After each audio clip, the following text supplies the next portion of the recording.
pull up the notes, hey? We're live. It's probably an idea. So we're ready to start whenever you are.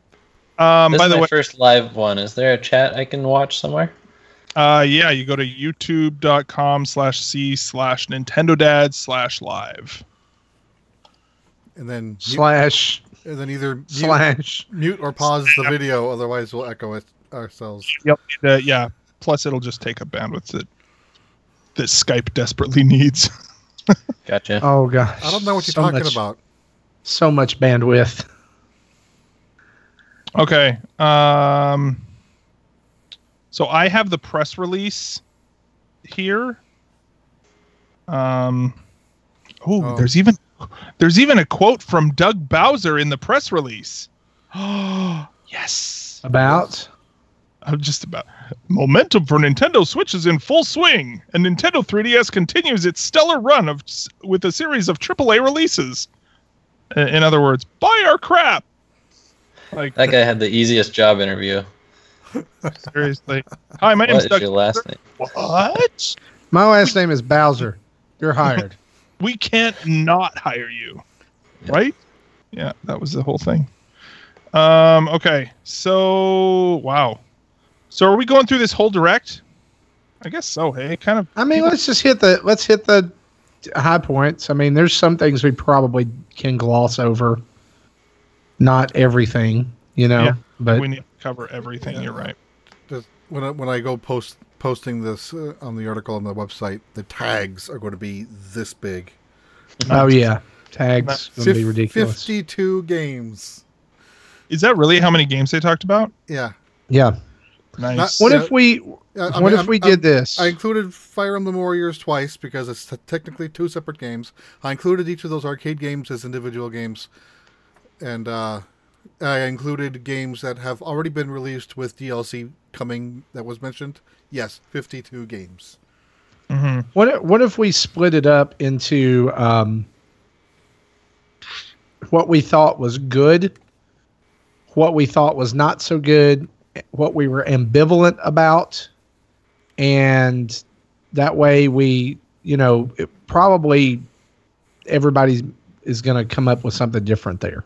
I like the idea of it, although that's gonna. I think we still follow it chronologically, but we rate them as far as how we're good, doing. bad, or ambivalent. Yeah, good, bad, or. I think if we bounce around, even though I think it'll be a time saver, it'll take twice as long. Yeah, I think so too. Yeah. Okay.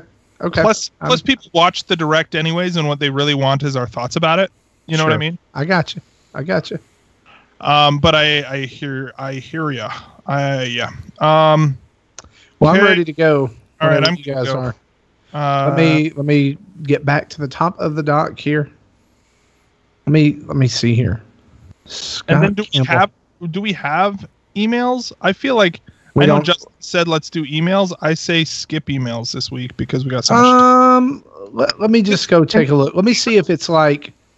And I hate to say this. Let me see if it's like super pressing. You get what I'm saying? Like, yeah, if it's time sensitive, that's one thing. But if like I don't have a problem with bunching a bunch of emails together and then we can do this one during our discussion. Brandon Howarth sent in a Minecraft 3DS question. Okay. I have 9 hands-on that I can speak to if you guys want. Cool, yeah. So, like, there's a couple of ways we could do. Oh, wow. We could either like were they all talked about today? What? Yeah, I think so, except for Runner 3 and Shovel Knight King of Cards. Okay. So all these games we knew are coming. So it's not like it's not like Per Schneider who played Doom yesterday, but couldn't talk about it. Metzger. Yeah, so I think what we do then is we just talk about if you want to jump in on the ones when we talk about them. Yeah. And then let's do that, and then with the other two we can do those afterwards. Yeah, I like that. And then if you get at the end as well, if you guys have any specific PAX questions or about the experience or anything, that'd probably be a good time too. Okay, so there is, since last week, guys, there is not a whole lot of like what I would call pressing mail. But there is stuff that if we skip it this week, we need to get to it next week. That's fine. We'll do that. But Brandon Howarth, I think this is a question about the direct, and I think this is relevant for us today. That sounds good. Let me pull it real quick, and I'm going to drop it right under that in the thing. Do it. Bam. There. So there we go. And I will put it in bold so that we know we need to talk about this. I'll get a right now, by the way. Get a shareable link. Fantastic. Copy and put it there. There you go. Like I said, I'm ready whenever you guys are. I'm good to go. Let me know when you're streaming. We have been. Oh, well. All right. And 3, 2, 1. Welcome to Nintendo Dads, episode 146, recorded on September 13th, 2017. On tonight's episode, we talk about the huge Nintendo Direct that Nintendo dropped on the world today, as well as all kinds of other Nintendo news that has popped up this week as well. And we're joined by Scott from Two Button Crew. Zach, cue the music.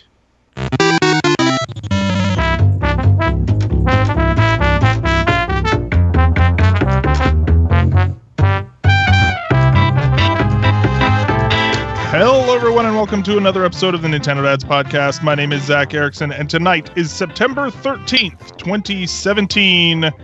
Joining me from the land of VGTribune.com, His Grace, Jesse Waldeck. What's going on, Jesse?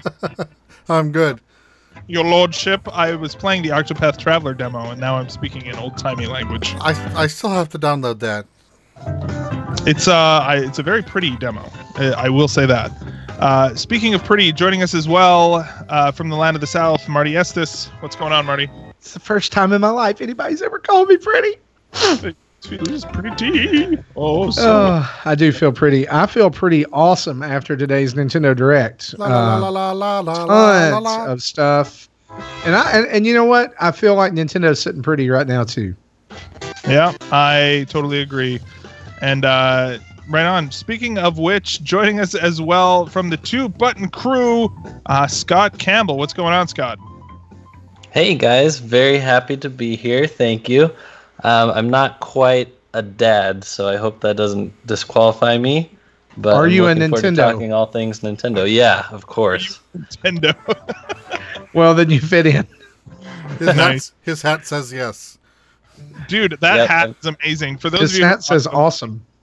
The audio listeners, it is a Rabid Mario hat. So yes, that is an awesome hat. I love it. Thank you. I have been married for 3 years, and I have a cat, so I'm nearly there. But I've been really enjoying you guys' podcast since I've been subscribed, and looking forward to all the great stuff we have to talk about today. Yeah, man, and you know, I think being a father to a cat, we can swing that. That's okay.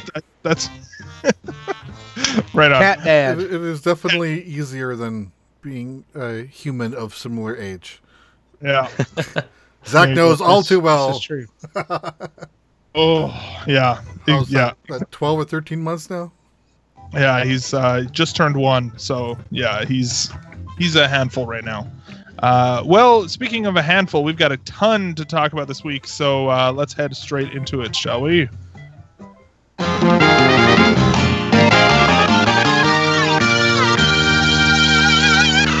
And the news is brought to you by patreon.com/NintendoDads.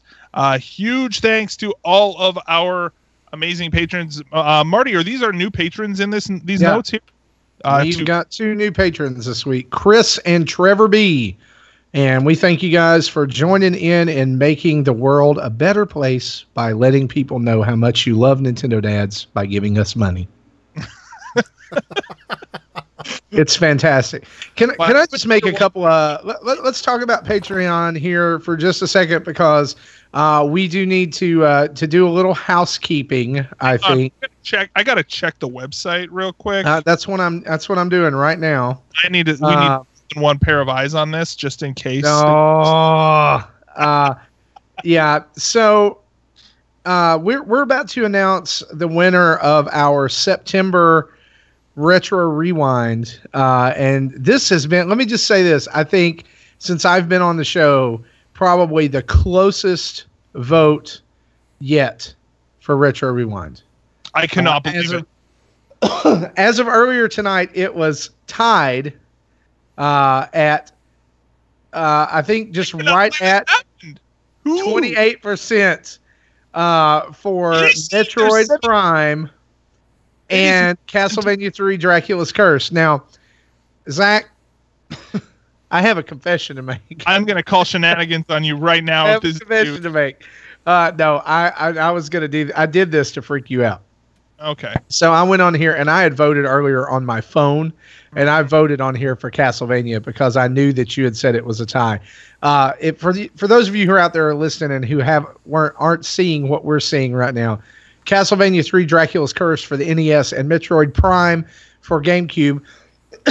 We're sitting at 16 votes apiece, 28% of our poll, and I went in and rigged the vote and put Castlevania ahead. But what that means actually is this: if you take my fraudulent vote from Russia out, what that means is that both Castlevania 3, Dracula's Curse, and Metroid Prime win this month's Retro Rewind. This has only happened one time before in the history of Nintendo Dads, so Zach, tell us what happens in the case of a tie. So in the case of a tie, what we do is we just assume that this is for the next 2 months, right? So because basically what you would assume is that if one of these games goes into next month, then it's going to win by default, right? So we just assume Castlevania. So in other words, September's is going to be Castlevania 3. And then October will be Metroid Prime. Yes. And the reason, by the way, that Metroid Prime qualifies is because the Metroid Prime trilogy is available for purchase on Wii U. So that's how. I mean, if you have a Game Boy or a Game Boy version of the game, yeah, good luck with that. A GameCube copy of the game, which I actually do have, and I started playing this week. Then you can go and play it on GameCube by all means, but you can play it via the Metroid Prime collection on Wii U download. Yes. So there's lots of ways you can play it, and plus it's a long enough game that it's doing Castlevania 3 first is probably not going to take nearly as long. Well, the good thing about us doing Castlevania 3 first as well is that for those of us who are going to be sinking a lot of hours into Samus Returns in the very near future, it's important for us to kind of put Metroid Prime on the back burner for a little bit. And again, you guys were so passionate about getting Prime into first place. I mean, if we go to second place, what is really second place, Metroid Zero Mission, is the difference is 8 vote spread. So Metroid Prime got double the votes. Castlevania 3 got double the votes. So the good thing here is that we know you guys want to see us play Metroid Prime. We are going to play Metroid Prime.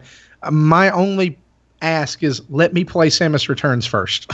Because I'm super excited about that. And if you followed my Twitter this week, I was hating on Metroid Prime a lot. And I've got some legitimate concerns about the game, but here's what I'm actually, after thinking about it, I'm kind of looking forward to the playthrough. I'm gonna plunge in and I'm gonna buy the trilogy. By the way, this is just sheer force of luck. I don't know. Currently, Castlevania 3, which is our Retro Rewind game for the month. If you go to My Nintendo right now and spend 20 gold coins, you will get 40% off of the game. That's fantastic. That is a discount for this month, which we didn't plan that, but it just so happens I am redeeming that business right now. I think I already have this on my Wii U. I need to check before I spend gold coins. Yeah. But that is where we stand with that. And also, I want to share this. We are 90% of the way to our next goal on Patreon right now. And so when we reach our next goal, we haven't really talked about this on the show. This is a brand new goal that we have just put in.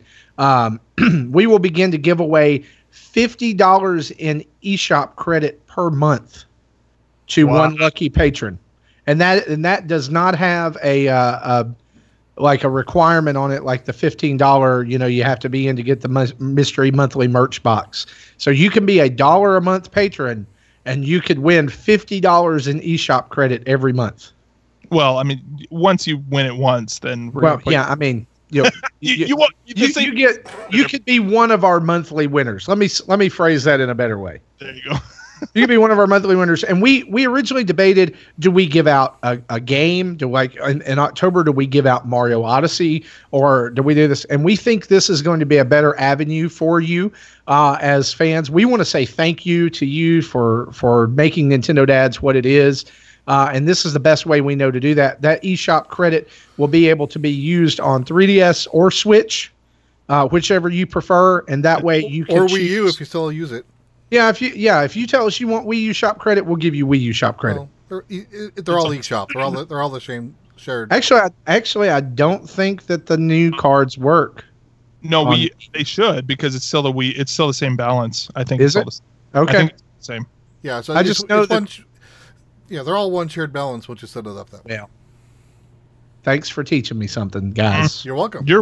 We'll give anyway. Whatever, we're going to give you $50 in credit, not $50 real dollars, because we don't want you spending it on a bunch of shenanigans. And we'll you go play a game on us. Is that how your conversations with your church kids go? No, it's not. He doesn't use that kind of language around them. Yeah, shenanigans is a bad word. Speaking of bad words, let's talk about Nintendo Direct. All right. So Nintendo Direct, we've got so much to talk about, dude. So I think what we said is the way we're going to do this, and of course, one of the big reasons that we brought Scott in as well tonight is that he was at PAX. When was that? Last week? 2 weeks ago? 2 weeks? 2 weekends. Yeah, it was almost 2 weeks ago. Labor Day weekend. PAX West. Yeah, and you got to play a bunch of games there, right? And a bunch of them, luckily, also were talked about today. Some of them, a couple of them were not, but feel free to just interrupt us as we go through these and give any impressions that you have of these games. Great. And but yeah, we've got a ton of games to talk about, and it's looking it's like a packed show here. So we'll go through each one of these and give some impressions or reactions to them. So first off, before we start, this was a 45-minute direct, which I think some people, I think that gave them too much hope for what it was. Like it made people. I think what Nintendo could have done is they could have said. The direct is going to be talking about the 2017 lineup and early 2018. Like, I feel like they should have said that when they announced it, because that would have helped people manage their expectations. They didn't do that though, and so people were like, they're going to talk about Animal Crossing and they're going to talk about this, and then people went a little bit overboard with their predictions. I don't know. Am I the only one who felt like that? Like, high hopes, low expectations. Exactly. See, always when you go into a Nintendo Direct. But I think people forget recent history because Nintendo very rarely talks more than 4 months ahead. Mm-hmm. E3 maybe, but other than that, very rarely they go more than 4 months ahead. So why be surprised? Just as general commentary, though, on this Direct, I will say this. I think it would behoove Nintendo in the future, it would benefit them to say, this is a Nintendo Direct focused on games only. We will only be talking about upcoming games for the 3DS and the Switch. And then if they throw a hardware announcement in there, like a bundle or a new 3DS color or 2DS color, then that's a bonus. They mentioned 3 specific pieces of hardware. I know I'm saying that's a bonus if they do it, but it would help people say, okay, they're not going to talk about the UI or Virtual Console or anything like that. It would really kind of prime the pump, Nintendo. Talk about what you're not going to tell us about, and that way the internet doesn't melt down when you don't talk about it. You know what though? Here's the thing: is that sometimes. Being Nintendo dads, sometimes your child is going to have a tantrum, and you just let them have the tantrum, and then it's over, and we move on. True. Right? I feel like that's kind of where Nintendo might be at, where they're just like, you know what? you whiner babies, I'm not even going to listen to you. And they just do what they're going to do, and it's over, right? Well, like they do it one way, Group A's pissed off. They do it a different way, Group B's pissed off. They never can make everyone happy. Yeah, go on. And so they just don't even bother at all, right? And so they just do what they're going to do, and they trust their own judgment, and and that's that. And I think for the most part, like I did a video where I did my predictions, and I was like, thinking back, I was like, wow, that was really like irresponsibly optimistic, the kind of things that I predicted for that. But you know what? It was, I feel like the direct overall was pretty good. It was way more solid than some of their other offerings. Yeah. I think the biggest concern right now, and the biggest concern going into the direct, was, what does 2018 look like? Like, we know what 2017 looks like, right? We know that there's a lot of games between now and the end of the year, and it's looking like a pretty solid lineup for the rest of the year. What does next year look like? And they kind of talked about some of that tonight, but not really, right? Not as much as we would have liked. Do you think Nintendo is doing that, though?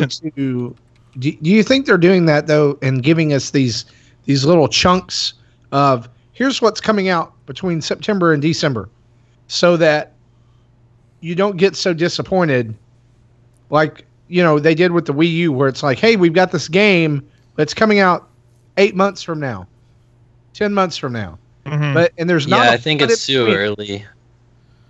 Like, they're not going to start talking about what 2018 looks like before we even enter their holiday season. Nintendo's holiday is going to be massive, with SNES, Mario Odyssey, and just every little game that's filling in the gaps in November and December. So I think we'll get a December Direct that's 2018 focused. Mm-hmm. But for now, it nailed down a lot of release dates that we didn't really have for... that was the biggest task going into it too, right? Like, that was the thing they really needed to do more than anything. Yeah, I'm looking at the game release schedule, and we have over 90 games still slotted to be out in 2017 between Switch, 3DS, and hardware. So that's still a lot of content coming in 4 months. And then, presuming this always comes out, I'm sure some will push. But of the ones we already know in 2018, there's like almost 30 games in that list. And there's still another 15 that are just in the to be determined. We don't know when they're going to come out. So there's a crap ton of content coming out. Wonder what second jobs we're all going to need to get. Oh, I thought I lost it for a sec. Well, if you were listening to the or were part of our patron hangout earlier, you'll know that I love money, but I hate it being in my wallet. Mm. So I feel that, bro. Yeah, you're in luck. I really like money, but I hate keeping it where it needs to be, and so I like to buy games. So, nice. But you're right. I mean, we got the deal for you. All right, good call. Let's actually talk about them instead of just dancing around it. All right, let's start with so basically there was 4 different games that they were like spotlight games, right? And then they had a bunch of the headline things, which I think they heard the feedback of, hey, this headlines thing is great. I like Keep doing. So the first one on the list they opened up with was Pokemon Ultra Sun and Ultra Moon. And turns out the Pokemon on the front of the box on both of these was not Solgaleo and Lunala. They're both Necrozma. So there you go. But it is kind of Solgaleo. It's two different forms of Necrozma where he is combined with these people. He's combined with them. I don't know, But so basically it's actually Necrozma though, which is, I don't know. I actually kind of like that little bit of a twist in it. There's new areas in the game. Dusk form Lycanroc for early purchasers. I'm guessing that's probably just going to be like a Wi-Fi download. Yeah. Right, like the gift. If you buy Gold and Silver Virtual Console, which come out next week, which is super exciting, then you will get a Celebi in the game. New Ultra Beasts are in the game. November 17th, and there is new 2DS XL Pokeball Edition available November 3rd, which is kind of cool. In Japan, they also showed off a Pikachu one, which I don't know if you saw that one, but that was pretty rad too. So, thoughts on this game, guys? Who here is actually planning on getting this? Is anybody like? I'm probably gonna end up getting it because my son. I mean, no. My son wants to, just because he's a shiny hunter and wants to do that sort of thing. I'm probably going to pass on this one. Yeah, I think the Switch Pokemon RPG will be my onboarding point for the series. Have you ever played one before? Not really. No. Okay, and so nobody else here is going to play it then. Interesting. I'm interested in it for sure. I don't know if I'm up for another one. Like, here's the thing: is that when does this come out? The 17th. 2 weeks later, Xenoblade 2 comes out, and I'm just like, ooh, do I really want to play both of these games? And you're probably still going to be playing Odyssey. Yeah, and Odyssey's still going to be there, and there's a lot of games between now and then. There's also, I think Skyrim comes out somewhere around there, maybe the same day, actually. November 17th. Oh my god! Yeah, so the same day Skyrim comes out. So I don't know. I don't know if I'm going to get either of those, but I'm everything past October 27th for me is contingent on Mario Odyssey. Mm-hmm. Like how am I progressing in that game? Yeah, totally agree. So I mean, it's interesting. It's definitely, it has its target audience too, right? So I don't know. We'll see about that. Next one, and then we get into the rapid fire ones for the 3DS. Mario and Luigi Superstar Saga plus Bowser's Minions, October 6th, with 2 new amiibo. I am not really in any place that I'm going to want to play that. I don't know. Anybody excited about that game? Like, I'm probably going to play it simply because that's the best one out of all of them to me, and it always has been.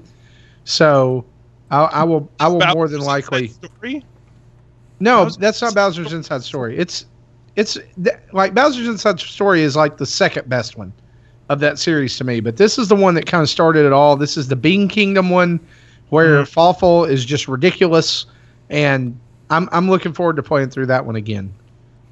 At first, I wasn't. Like, I was kind of sour on it to begin with, but I think I like it. The 2 amiibo are pretty cool, Goomba and Koopa Troopa. Oh, they're so well done. Yeah. So something I can speak to is I was really skeptical about this remake at first because I actually thought it looked worse and that the original one had really cool sprite graphics, and then they were kind of trying to redo this one with more of a 3D look. But I can say that in person it completely changed my mind, and that when I went hands-on with it, the graphics looked perfect on the 3DS handheld. And that can happen with these games where they just look bad blown up on your computer screen or printed out in like a magazine like Nintendo Force. But on the handheld, it looks really smooth in the animation. Yeah, I bought it for the Wii U and tried playing it, and on the big screen, it just looks horrible. So I never owned a GBA until after the DS came out, so I never played this game new. So that's like this is a game I haven't played more than 2 hours in. So I do plan on buying it and trying to play it again on the better screen. And then I had a few minutes with the Minions mode, and that one is really largely hands-off. You don't control many of the characters, but you do get to input the occasional like QuickTime event, kind of like the Mario RPG style, but it's only for special attacks, really. So you're kind of watching the action unfold. I will say that you're going to get to like the characters, though, because there's lots of dialogue that kind of endears you to who you're playing with. You're not just going to be controlling a random Goomba with a flag on his head. You'll get to know him and stuff like that. Cool. That sounds awesome. Right on. So that's Mario and Luigi Superstar Saga plus Bowser's Minions coming October 6th. Right on. So next up we have Kirby Battle Royale, which is coming on January 19th, which is next year. However, this game looked... Okay, I'm going to read the little blurb from the press release. It says, Kirby is about to enter a tournament against his toughest rival yet, himself.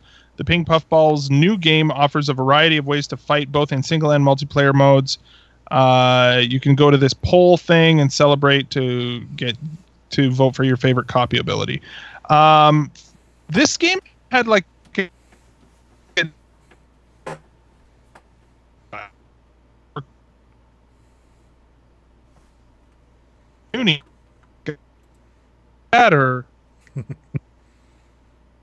or what are your guys' thoughts on this game? I don't know. We kind of broke up there. We didn't hear what you said. Oh, of course. So it looks like it's a little bit more like the style of this game looks like the oh, never mind. I'm looking at it.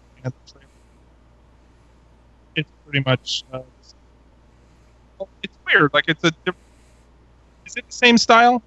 It kind of looks like the Blowout Blast game that just came out for the 3DS. Okay. And I'm not, I don't know, like both of these Kirby games that they showed off today, I was like, yeah, I don't know. Kirby, I feel like Kirby is a really good kids game. You know what I mean? Like I don't know if I'm convinced that this is a game that I need to play. And it's not really for me. I don't know. We'll see. And with no, but it's a full retail game. That's the thing that I'm a little bit like, oh, okay. So maybe I'll have to see how deep it is. I don't know if anybody else feels this way, but like the recent thrust to focus Kirby on multiplayer fighting is a weird choice. Yeah. Especially for a platformer that is focused so much on A to B linear progression and like copying. You know, the whole point of the Kirby franchise up till now has been like swiftly copying different abilities to figure out how to get through levels the best. Mm-hmm. And now you want to make it a 4-player, fighting game. Yeah. And I get that as like a separate mode to a game, but not the meat and potatoes of a game. Like, I don't like Kirby that much. Like, there's only so many different colored Kirbys that I can fight as. Yeah. So like really Return to Dreamland. Well, no, like Return to Dreamland for the Wii and Planet Robobot was awesome. Like, I want them to make a game now. The Switch game appears to be more like that. But it's still multiplayer. Like, it's still, the focus is, hey, why don't you befriend an enemy with a big heart and then give the Joy-Con to your friend and they can play with you. I guess I get it, but I don't know. Like, I still, as somebody who grew up on a lot of these franchises being like single player experiences, like, I guess that's kind of still what I expect, and want in a way, but I know that that's not what I'm always going to get. Yeah, I don't know. It'll be interesting to see. My son loves Kirby, but with the spring Kirby game coming up, like a lot of these 3DS games, I feel like even first party ones, and we never really, I had an interesting interaction on Twitter this week about the 3DS eShop and about the 3DS audience.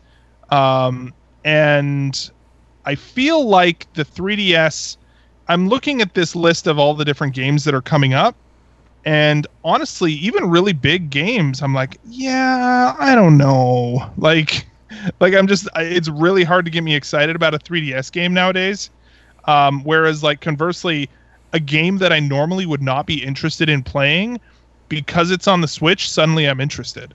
And so, like... Yeah, some of these are filler titles for people who own a 3DS, but not a Switch. It's kind of padding out that launch release window and keeping some of those guys busy until they can be convinced to pick up the flagship console. Mm-hmm. Yeah, totally. So that's Kirby Battle Royale. It's definitely a filler title. I think that's a good way to put it. You know what? Hang on, guys. I'm going to pause the recording.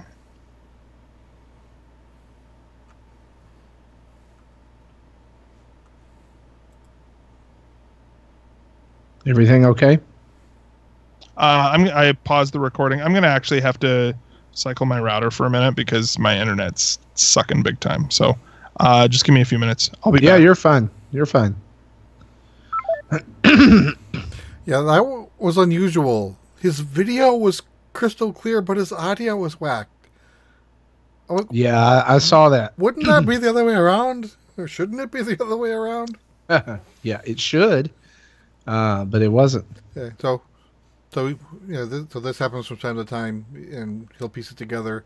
But for the YouTube video and the live stream, we just keep it going. So so they get bonus content on YouTube. Can I don't know that we'll talk about this when we get to Mario Odyssey, but can we talk about how people are making such a big issue that Mario has visible nipples in Mario Odyssey?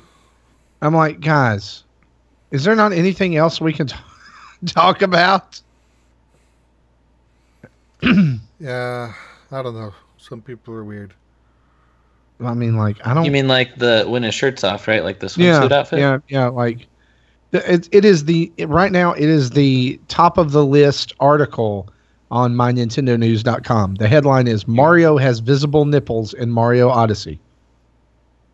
Really? Well, what did they want him to have? Well, I'm just thinking like I would be more surprised if they didn't. Right. Well, yeah, I mean, but I think it's like it's a non-issue. It's just, yeah, you can change his clothes. Whoop-de-doo. I personally, I don't like that mechanic of the game. I'm just put him in his overalls, and I mean, he swam in overalls for however many years, 30 years.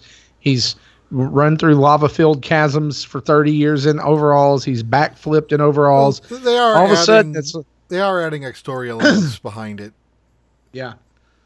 So I guess the only thing that's notable is it might be the first Nintendo nipples. Like, I can only think of Shulk, who has a shirtless outfit in Smash Bros, and he just has no nipples. He just has pecs. He has no polygons, so...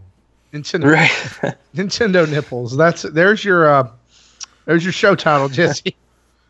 I can't think of any other instances, but Mario's Nintendo nipple. Well, considering that'll never actually, unless we talk about it, bring it up again.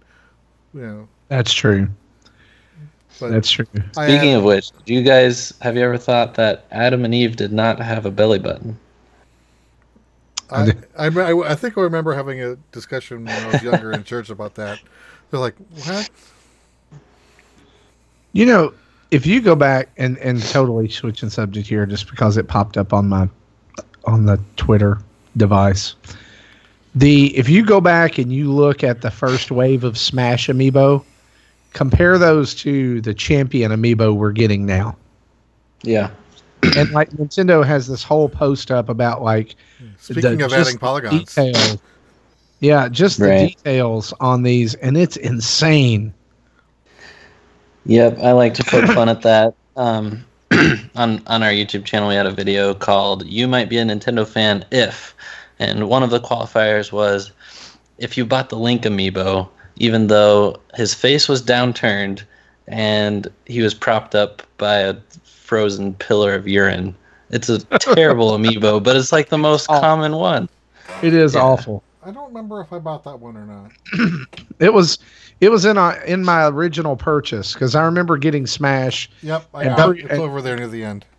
And I told my son, I said, you can pre-order 2 amiibo, and I'll pre-order 2 amiibo, and you'll get yours. And he wanted Mario, he wanted Kirby and Pikachu.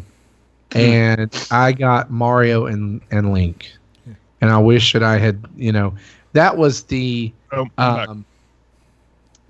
Christmas of, I bought the Marth amiibo. My wife yelled at me for buying the Marth amiibo. It was not out of the package. I took it back to Walmart and got my money back. Then they announced that they were not making it anymore.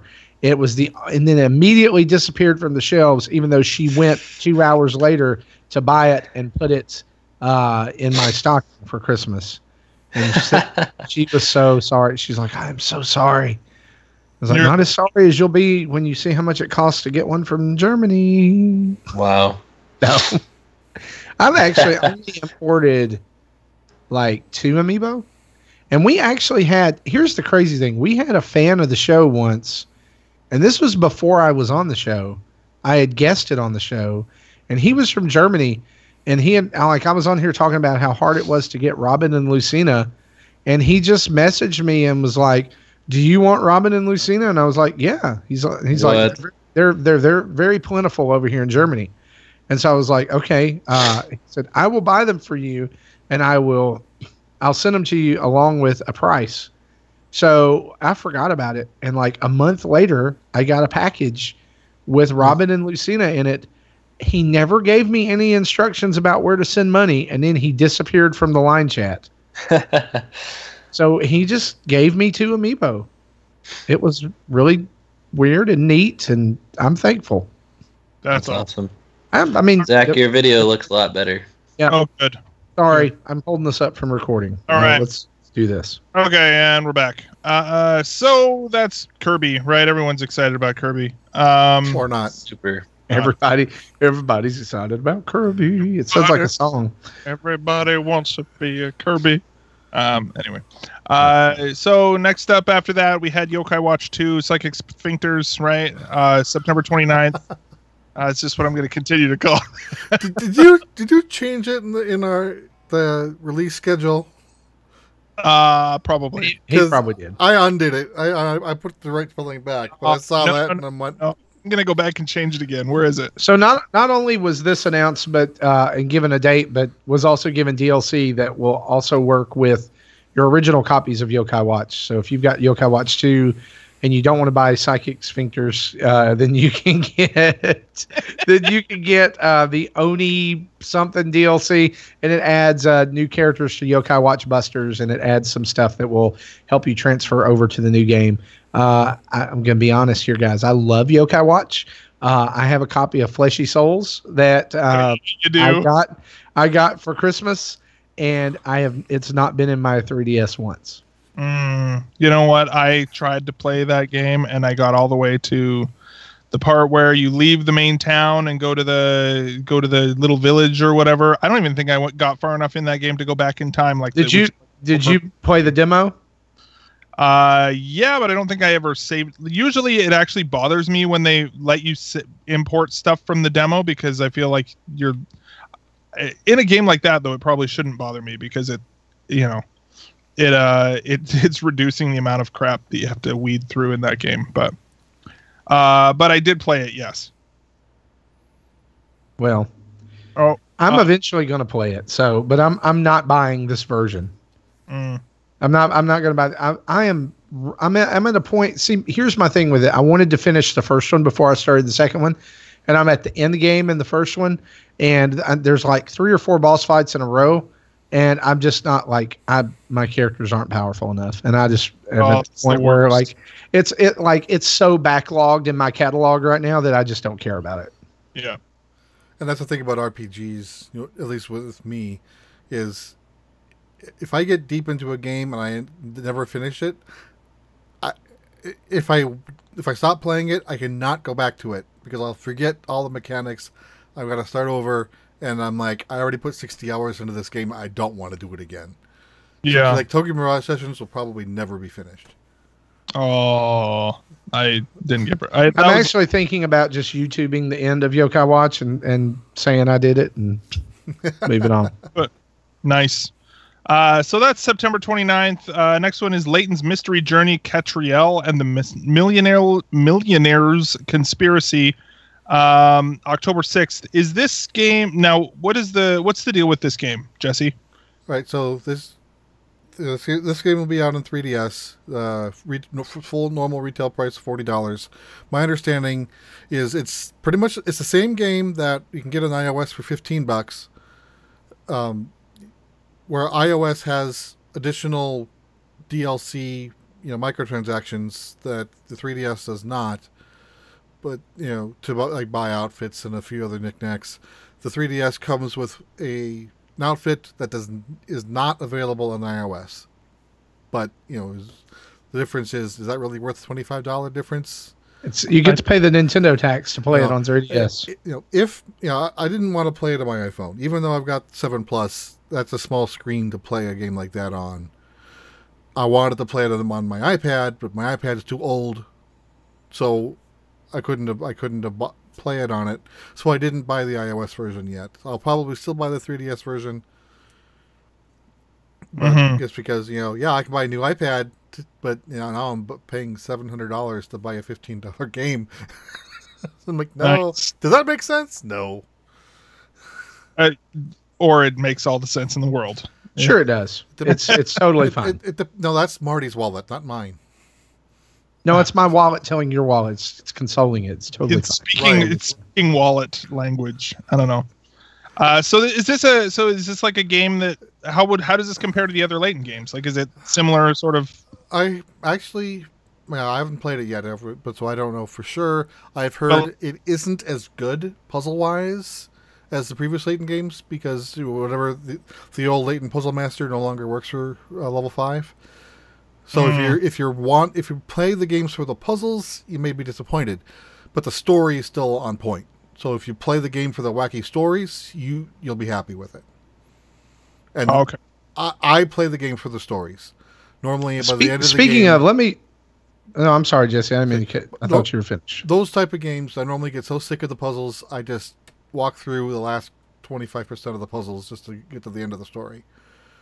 I just noticed something because I went to the iOS App Store so that I could, check out Layton there just to see another iOS game that is coming to Switch very soon, and I did not realize this is Gear Club, the racing game. Yeah, it's iOS. Yeah, and it's already out there and it's free. What? Gear Club WFG. Now this may not be the same version we're getting, but it's Gear Club and it's free on iOS. Probably one of those games that's pay to win anyway. So probably. I mean, you can also get Golden Axe for free on the App Store, except it's going to tell you every time you kill somebody, it's going to play an ad. Yeah, it is. You're going to see Arnold Schwarzenegger. I actually downloaded the game. Get Mobile Strike. So a fun fact on Layton was that I completely forgot. I actually played this a little bit at PAX. There was a man with 2DSs tethered to him who would... That's not as entertaining as them being tethered to ladies like they do at 3. Right, which is usually the case. But it was this really kind of pushy guy who's like, here, try Layton. And then I tried to, it was my first time with a Layton game, so eventually I went to go use a hint, and he completely just made fun of me. He's like, you baby, you don't use a hint, figure this out for yourself. So I played a couple puzzles, but my experience was just that I met a rude Layton rep. So there you go. I kind of love that would be like, that he would somehow think that's a good idea to insult the I don't know if he would have even known that you were press, but right. I don't know that that's the best way to sell your game. Is to call people babies because they can't figure it out. I like it. I condone that strategy. In fact, I use that. I'm pretty sure I use that on Twitter. Very cool though. So next up we have the Minecraft new Nintendo 3DS edition, because heaven forbid we have a system that doesn't have Minecraft on it. That is exactly what I was about to say. Even if it doesn't work. It's that it's literally the only system that didn't have that it wasn't on, right? So why not? Released today for $30. You can get it on. I don't think my DVD player can play it. Yeah.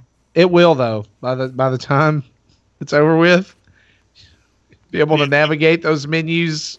Don't tell one block at a time. Don't tell me. I'm kidding. I don't own a DVD player. Here's the deal. Minecraft on the 3DS sounds great, and it sounds like something that should have happened 5 years ago. $30. That's how much it is on the Switch. $30. That's crazy. That it is. That's all. That's all I can think of. It's nuts. And as soon as I watched the direct with my son, sitting right here beside me, and as soon as it popped up, he's like, oh, "We've got to get that. It's available now." So we went and looked, and I was like, "Son, this is $30. Do you have $30?" He was like, "No, but you do." And I said, "I'm not buying this again. Yeah, we already have 5 versions of Minecraft. We're not getting it again. If he wants to spend his own money on it, fine. And I'll try to talk him out of that purchase too." But seriously, our good friend of the show, Brandon Howarth, did write in a question about this. And here is his question.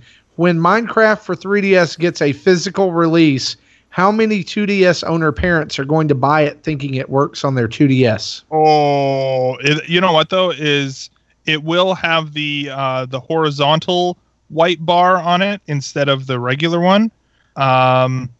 But that is a very good point. I think and I think that Nintendo needs to do everything in their power to make sure that is clearly labeled. I think that's one of those things too where they need to change that bar. I think Nintendo would have done a great job. Don't just change the position of that bar, change the color or change the wording of it. Only works, not for the new Nintendo 3DS. Only works. And that's where GameStop employees and others need to say, now you're not buying this for the old 2DS, right? Mm-hmm. But, Grandma... Or Nintendo could name their handhelds not new. Let's get crazy. Hey, listen, you're asking a little much there, Scott. Sorry. Yeah, it's new. I just bought it from yesterday. It's the old one. I know. I will say about Minecraft that it releases digitally, or it did today, and retail later. And I'm not really a fan of that practice. I do like buying physical games. I get them at a discount on Best Buy Gamers Club Unlocked, and I'm able to sell them later if I'm done with them. But now with this and Axiom Verge coming out physically later, it's kind of old news by the time I get to play it. So I'm happy for the digital gamers, but not the best for people like me who buy the cartridges. Yeah, I can definitely see that. I just don't see why. I don't see why you need a physical release of this. I mean, I get it. I get people still buy the physical stuff, but I mean, the digital, they could have just done it digitally and sold it for $19.99 instead of $20.99. To me, that's an unheard of price after it's been on every other system, and it's available for computer for $24.99. At least if they keep it digital, they can actually have a safeguard in place saying this game won't work with this system, just like Lady Layton on my iPad. Just to put it there too, compared to any of the Nintendo Selects titles, it's $10 more than a Nintendo Selects title, just for context, right? And it's only $10 less than a full-priced retail game. So that's crazy talk. That is way too much money for that on 3DS. I don't know. That's a hot take, I guess. I don't know. So that's Minecraft. I don't know why we're acting surprised. We should have known. Anyways, next up, Mario Party: The Top 100. Yes. I think that's the weirdest title of a game, but it actually conveys the point. Yeah, it's a very descriptive title. Now Josh Thomas over at Nintendo Beyond now had some salty words to say about this. That's all I'm going to say. But he is not pleased at all that this game exists. And so, because for several reasons, I don't understand why though. Because I think it actually looks like again, because it has download play, because it has all of the good games. Did they show any of the actual, is it just a party game collection or a mini game collection, or is there actual party mode? We didn't see any map. I'm really happy about this one. I think it was one of the cooler surprises from this Nintendo Direct. And recently on the Two Button Crew YouTube channel, we made a video called "What Should Nintendo Do with Mario Party?" Because it just seems like this series has been kind of floundering for a while. And this was only a couple weeks ago, but one of our suggestions to Nintendo is actually that they'd make a collection like this, which I think is great. The mini games are the best part, and this is a collection of the best of the best. So it's going to be a lot of fun, and I like that it's download play with single cartridge, and it's not like the other three people are playing as Toads. It looks like it's just completely equal across the players. So I'm really looking forward to this one. Mm-hmm. Yeah, I mean, the download play thing I think is huge. It's definitely cool for my family where, we have 3 DS family systems. So, at least 3 of the 4 of us can play anytime we want to just by getting one cartridge. So I'll probably buy this and it'll be shared among my children and me. And man, it just looks super good. I've always said, I think it would be cool if in every Mario Party game they had like a unlockable retro, section of games. And now here it is. Again, here's my thing,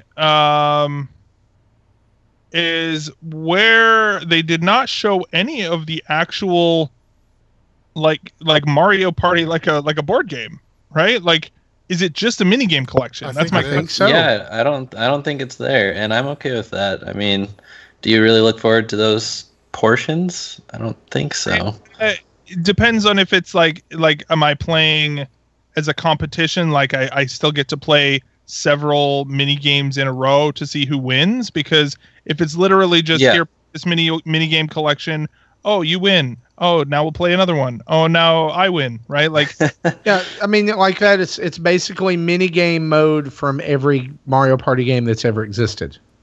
Yeah, there should definitely be scorekeeping as you're going. My question: are there actually 100 good mini games? Yes. Okay. As somebody who's played every Mario Party game, yes. Okay. Now, a good majority of those mainly come from the first 5 iterations of Mario Party. Mm-hmm. But because I mean, like even in Mario Party 10 and Mario Party Star Rush, I would hesitate to call some of those games. They're more like little apps that do cool things, and you are the first one to do that cool thing. So Marty, you've played them all. You should do a top 100 request list and see how close the final thing comes out.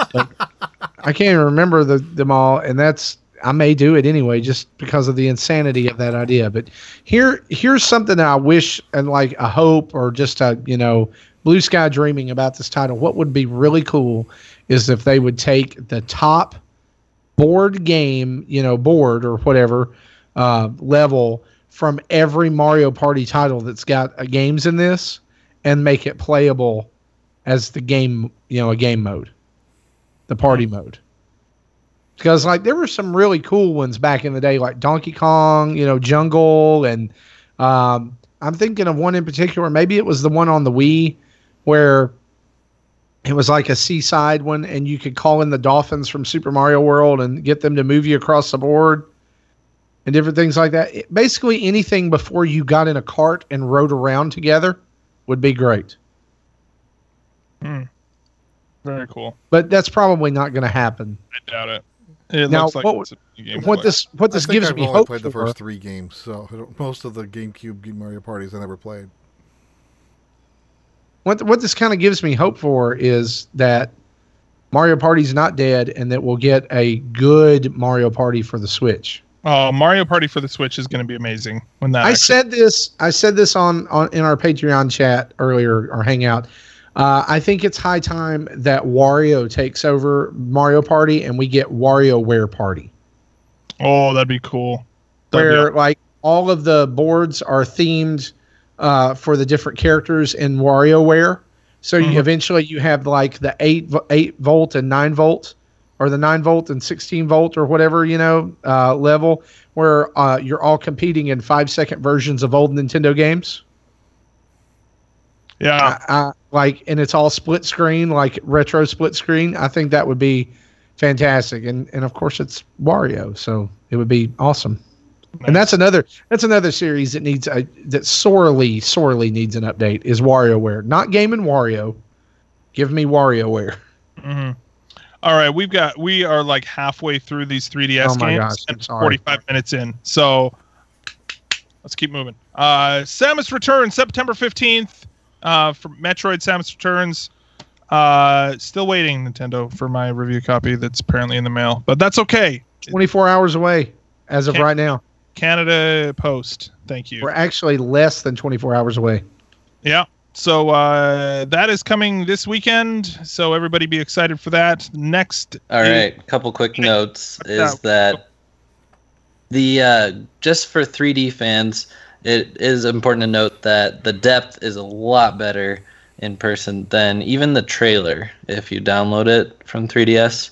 Mm-hmm.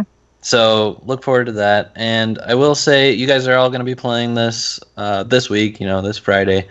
Just get ready to learn in the opening minutes that they're really going to want to be pushing the melee counter. And the controls are different than any Metroid game you've played before, even 2D ones. So you're probably going to try to run and gun right into enemies that need to be countered. So just slow down a little bit, and you'll catch on really quick and enjoy your time. The more you know. Very cool. Right on, man. I'm really looking forward to this game. It's going to be really fun. And we'll probably talk about it next week. Next up is the Alliance Alive, coming in early 2018. I don't even remember seeing this one. Yeah, this was the first of like a rapid fire 5 or 6 games in a row. I don't remember anything about it either, and I watched the direct twice. Okay, yeah, well, so did I. That's the thing. I watched it once by myself and once with my son, and I still don't remember. Hang on. Like, now I'm curious, but we're going to derail ourselves. Obviously, it was not memorable. It was one of the 4 RPGs that were mentioned coming from Atlas. And that was really pretty much what was said about it. This, as well as Shin Megami Tensei, and what are the Etrian Odyssey? And Radiant Historia. Radiant Historia is getting a special edition. And then there's some of these other things coming out. But basically, that's really all that was said about them. Of course, Etrian Odyssey 5 has a demo that's out on the eShop right now. But they really buzzed past this. It's basically saying, hey, look at all these RPGs coming out in late 2017, early 2018. Yeah, that's pretty much it. And I really, I'm totally ambivalent for all those. Nothing just stuck out. And the same thing for this next part. I mean, Apollo Justice, Ace Attorney, Fire Emblem Warriors. This one still just has me scratching my head. Why in the world are you making Fire Emblem Warriors for the 3DS when you should be using this as a way to drive people to the Switch? I think it's just because of the development cost. I think we said this, or somebody said this in the Patreon chat, but it's probably the same engine that they use for Hyrule Warriors. It probably is, but and here's the thing: it's probably been in development longer than the Switch version. Mm-hmm. Potentially, yeah. It's possible. So I don't know. I don't think anybody is saying there's nobody out there who's saying, well, I was going to get the Switch for Fire Emblem Warriors, but now that it's on the 3DS, I'm not going to get a Switch, right? Right. Really happening. So I don't think they're losing anything because of that. So my experience with Fire Emblem Warriors is that the art style is fantastic, and you have this meter that you can activate, and it will negate the weapons triangle that has carried over from the Fire Emblem games. So no matter who you're playing as or going up against, if you want to use a certain character against an enemy that you're usually weak to, you have a meter for that. And then the other new feature in this game that wasn't present in Hyrule Warriors is that you can order your troops around and have them go to different sections of the map. So the map makes that easy and gives you helpful suggestions as to which troops are going to do well in those spots. So it's not really overwhelming. You just kind of drag and drop them to a spot that it shows that they're going to do well in. So I enjoyed my time with Fire Emblem Warriors. I didn't even think anything about the weapon triangle being a part of that game. Yeah, it's in there. That's an interesting addition because that kind of actually makes me more interested in it. Mm-hmm. And the whole moving troops around. How many times did I wish to do that in Hyrule Warriors, even though they were useless and would just stand there like knots on a log? Mm-hmm. Yeah, sounds it's like good. It's a little more crucial in this game. It is, and I really just like the Warriors gameplay loop. So if you're someone listening who hasn't tried any of the Warriors games, don't just overlook it. It's really fun to try to defend those outposts and beat the bosses. Did Hyrule Warriors have a demo? I don't remember. Like, I wonder if they're going to do a demo for this game. No, it did not. It just released. Okay. Yeah. So that's 3DS. Marty, there's one more thing that I know you're really excited about. For the 3DS. Oh yeah, I am thrilled to death about this. Absolutely. The orange and white new 2DS XL is launching in America on October the 6th. Why, Nintendo? Why? I as soon as I saw this, I was actually just listening to it on my way home from work, and as soon as I heard this, I laughed right out loud and thought of you. That's what's funny is that everybody has said that. Tons of people have said that, and look, I'm just going to say what I'm thinking. It makes absolutely no flipping sense. Absolutely none. There is no reason that white and orange model could not have launched over here. Yeah. When the other one did. And you know what? If anybody wants to just buy mine for $150, it's well taken care of. I'd sell it to you today. It's even got some of his skin cells probably inside the I'll already sign it for you. I don't know. I mean, because I'm such a huge Nintendo celebrity. Yeah, you can just rub it in your armpit before you send it. And, yeah. You'll have my essence for only $10 Patreon support. Or that's the new goal. That's the next goal is get Marty a white and orange 2DS XL. No, seriously, like if you don't have this, it's a great pickup. Now, I mean, there's more options. You're also getting the Pokemon, the Pokeball new 2DS XL is coming out too, along with Ultra Sun and Ultra Moon, and Japan is getting that Pikachu version as well, and they're getting like two other versions as well. They're getting a black and green and an all white version. That was revealed in the Japanese Direct tonight. Oh, that's cool. The black and green one looks super rad. It looks so slick. I love the 2DS XL, like more than I ever thought I would. And so it's a great console. And you know what? Cheers to you people who are able to buy the white and orange one. I'll never have it, and I'll just go cry now. Sad panda.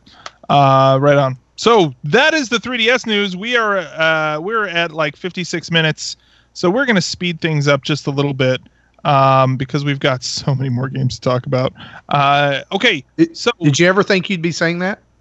No. See, there you go. I don't know. High hopes, low expectations. So next up we have here, we're going to start on the Switch. The second Spotlight game that they talked about, Xenoblade Chronicles 2, has received a date, and doubters be damned, it is coming out on December 1st. It is actually going to make 2017, and they spent a lot of time on it. But if I'm not mistaken, the last Xenoblade entry in the series was also a December release. It was December 4th. Yeah, wasn't it of 2014 or 2015? No, it didn't come out the same year Smash did. Smash was 2014, so it had to be the next year. It was 2015 because I lived in Edmonton when it happened. Okay. Yeah. So it because I remember specifically playing it. Yeah. So and it comes with a special edition with the CD and a 220 page art book. This actually, depending on the download size, it might be one that I get a physical copy of. I only have bought Breath of the Wild physical so far, but depending on the download size, I may go physical on this one. It looks really good. The one thing that I thought was interesting was the Blade characters. I almost got like a Shin Megami Tensei vibe with how they're dealing with the different characters in this game, the different blades, right, which are like the weapon characters. I kind of got a Shin Megami Tensei vibe off of that, or like a Persona sort of vibe, where you've got like the main character blades, you know, like the girl in the red, what's her name, Pyra, and she's like the main sword girl, whatever. But then you've got all these other characters, and then you've got sort of the secondary characters, and then you've got clearly the nobody characters that are just there to fill in your extra blade spots, because they're all the same color scheme. They're like blue and darker blue, and like it just says we ran out of development time. Nobody will know. Nobody will get it. Nobody will know the difference. Yeah, it's definitely an interesting, but you know what? It looks like a fun game. I'm really looking forward to playing that this holiday. It's going to be a good time. Is anybody else looking forward to this? Nah, there's the themed Pro Controller though, which actually looks really cool. What do you guys think about it being $5 more expensive? Because in my opinion, Pro Controller is already so spendy as it is. It's just weird that they're charging more to me. Why is it more expensive? I did not hear this. I didn't realize it was it. It's $75. It looks really cool, but that's weird. It's because they know people are going to buy it. It's their version of price gouging. Yeah, it's definitely. I'm going to say this right here, that I felt like this was the most tone-deaf moment of the entire Direct from Nintendo. It was way too long and it was boring. Do you remember when Xenoblade Chronicles X came out and they released all of those like intro videos, and it took forever. It was so long. This, like, I was fine with it. I knew they were going to talk about Xenoblade during this. I knew we'd probably get a date. But then when Gramps came on, the uncle giraffe. Grandpa Dragon, and he's like, "Hi, I'm Gramps, and Rex rides on my back. Everybody says that I'm a Titan." And I was like, "Shoot me now!" Literally, even my kid goes, "Can we fast forward through this?" I did fast forward through. Oh, it was. I was watching it live.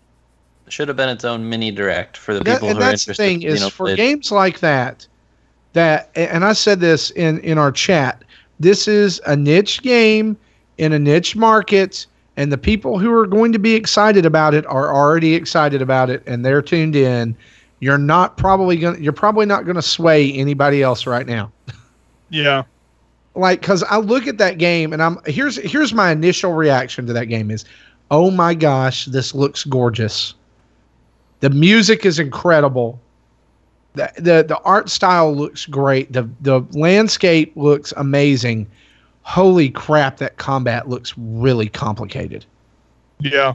I don't know that I can manage that. I mean, it's just like numbers and symbols and people flying everywhere.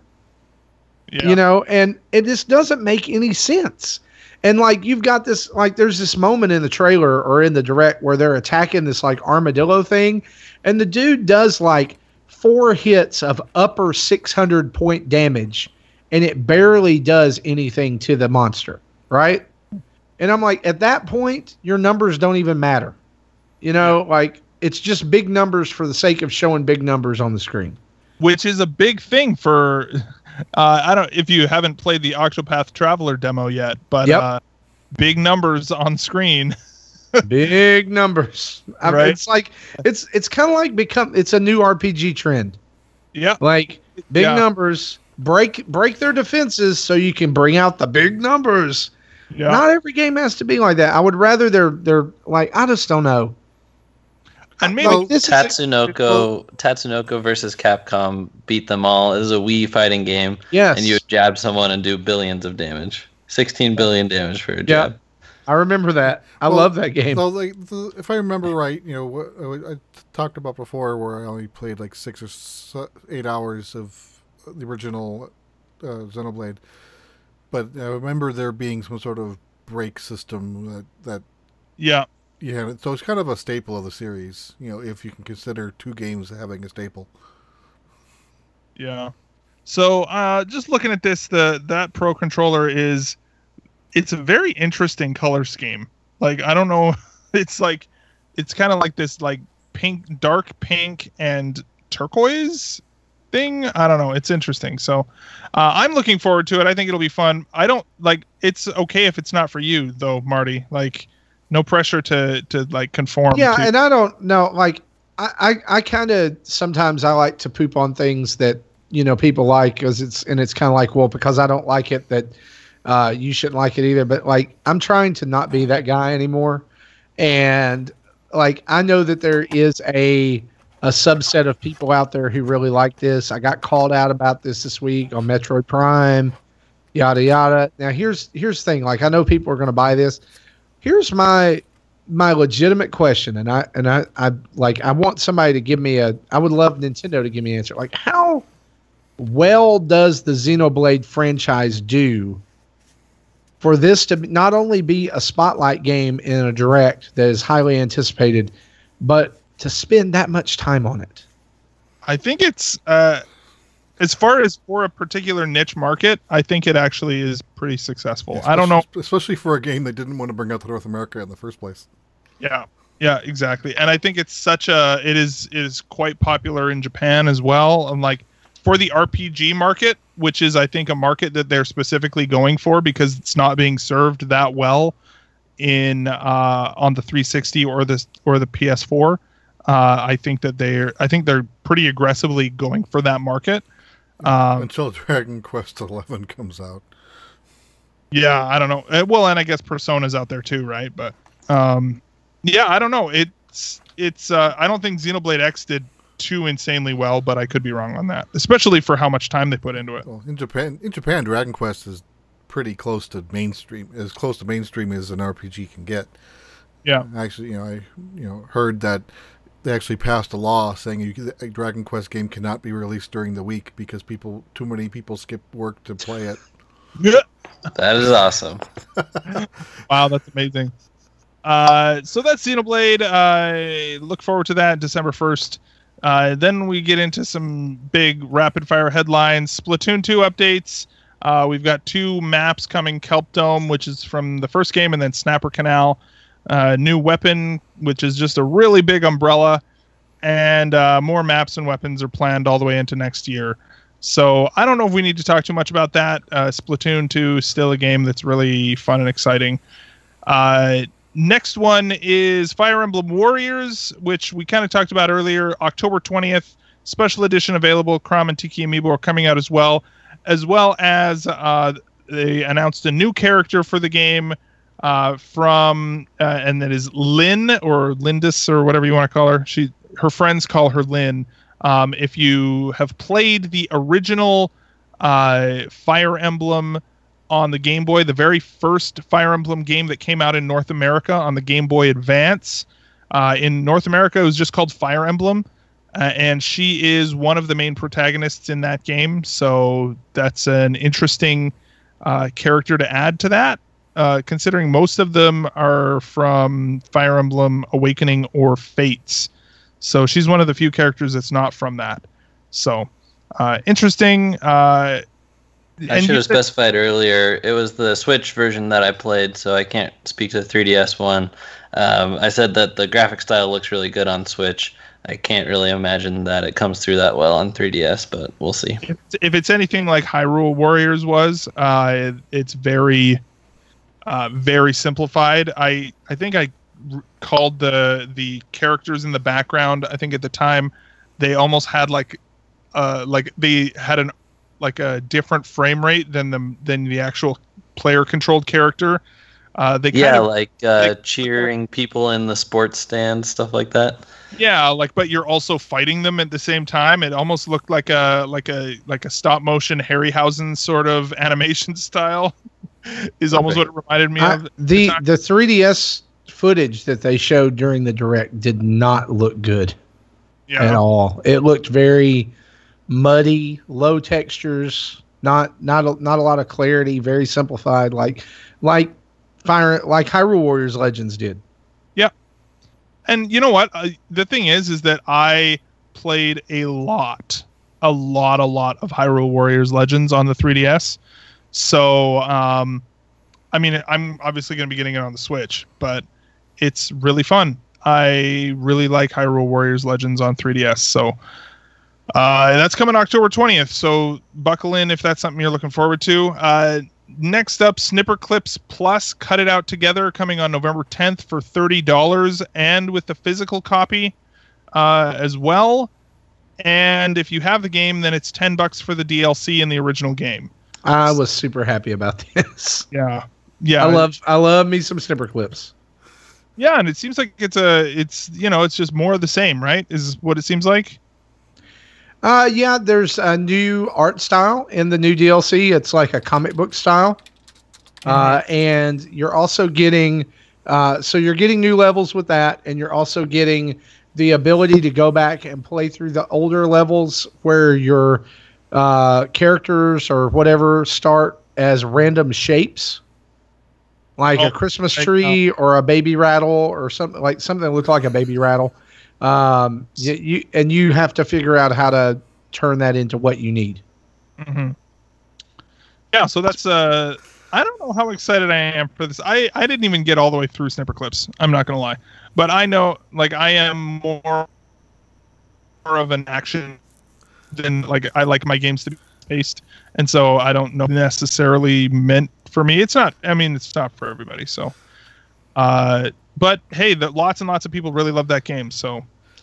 It's one of those games that, if you have a significant other who does not like to game with you, and you want to show off your shiny new console, or you want to show what your console can do, like I did when Snipper Clips first came out. I sat down and played that with my wife, and she was like, "Okay, I kind of get this. I like it." It helps if it's not someone's first time with a controller, because it is a little bit hard explaining Snipper Clips if it's some of the buttons are A, B, X, Y, and the other ones are directions and stuff like that. And, you have to use all the face buttons and the shoulder buttons, so it's not like the simplest game ever, but it's pretty good for people that don't have as much experience as we do. As someone who has spent a lot of time over the summer introducing people to the Switch, that has to be the biggest hurdle. Yeah. In getting people to play is okay, I know that button says B, but it's A. And finally what I've started to do is I start to say, look at the prompt on the screen. It's going to light up the button that the button that you need to push is going to be colored in. But even that doesn't help. Press the south button. Yeah, that's a good way to do it. I hadn't thought of that. But so many, I can't tell you how many times we've had to be all right, everyone stop pressing this button because you're taking us out of the character selection part of Mario Kart. Stop pushing buttons and let me explain. Yeah. Yeah. So that'll be good. The next couple that they talked about, I don't even know why they talked about them. Morphe's Law is coming this winter to the Switch. Rocket League coming holiday. They talked about both of these games just last week, right? They talked about these games not just hey, it's coming. They talked about these games hey, did you know that Morphe's Law is this really cool game that we didn't talk about a week ago? Maybe you forgot about it. Yeah, it was weird. And Rocket League, that Rocket League trailer. Just showing the Mario cars and stuff, they've already dropped the trailer doing that. Why waste time during that during the Direct? And the whole time I'm thinking, okay, we're getting a date. And so the fact that Morphe's Law and Rocket League still don't have a solid release date, the most head scratching part of the Direct. A little weird. Arena of Valor is a mobile game. Sorry, I have good news on Rocket League real quick. Hands on, and it is Rocket League. It's the exact same game. It has to have that parity in order to be multi-platform. And I talked to developers, and it will be $20. So it's pretty much going to be just like it is on any other system. That's awesome. That's a great price. I'll be getting that day one right on. Yep. Yeah. Very cool. Arena of Valor is a MOBA game coming for Switch. Beta will be free this winter. And so if you've played Dota, if you've played Heroes of the Storm, what else? If you've played League of Legends, it's like that kind of a game, but it's coming for Switch. I've never even heard of the developer before, although apparently this game's huge in China, right? 200 million users with a daily login of 55 million.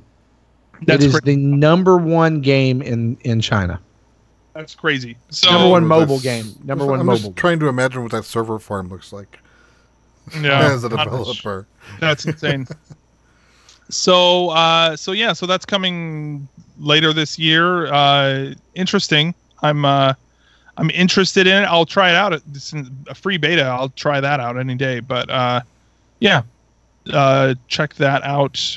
Anybody else interested in that? It just looked like a pretty standard MOBA, really.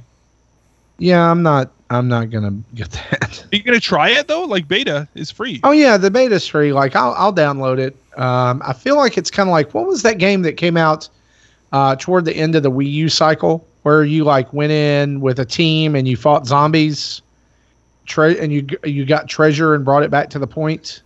Treasure Hunter. I have no idea what. But you know what I'm talking about. I played it and it was almost like a third-person shooter. Like I feel like this is that. Like I'll download the beta, or they'll force you to download the beta, and then I'll go, yeah, I don't really want this. One of those games that just leaves you whelmed. Whelmed. Not overwhelmed, not underwhelmed, just whelmed. Yeah. So after that, we have Skyrim coming on November 17th. Did we know that already? Or No. Is that No, new? that was new. Okay, so But they specifically said in Europe and North America, so apparently Japan isn't getting it or getting it later. We don't know. Yeah. They also mentioned that the Zelda stuff, the Hero Shield, the Master Sword, and the Champion's Tunic are available in-game to find, as well as by tapping via Amiibo. Yeah. So you don't have to have the Amiibo, which is pretty cool. Yeah, that's good. The only thing it's missing is Zelda plastic surgery, because the main character does not look anything like Link. Yeah, he's just like Link if he was going to the freaking just like downing like protein drinks. Like and 50 He's extra Lonk, pounds then. of nothing but muscle. Yeah, just like Link and Lonk. Lonk. Oh my gosh, I love it. So that's coming on the 17th. They also announced Bethesda also has 2 more games coming for the Switch. Doom is coming this holiday, which when I saw that, I was like, what? This Doom is a game that I've been admiring from afar for a while on other platforms. So I'm like, oh, this game looks really fun. I would really love to play this game. It's coming in this holiday, and Wolfenstein 2, The New Colossus, coming in 2018. Bethesda coming to the Switch in a big way.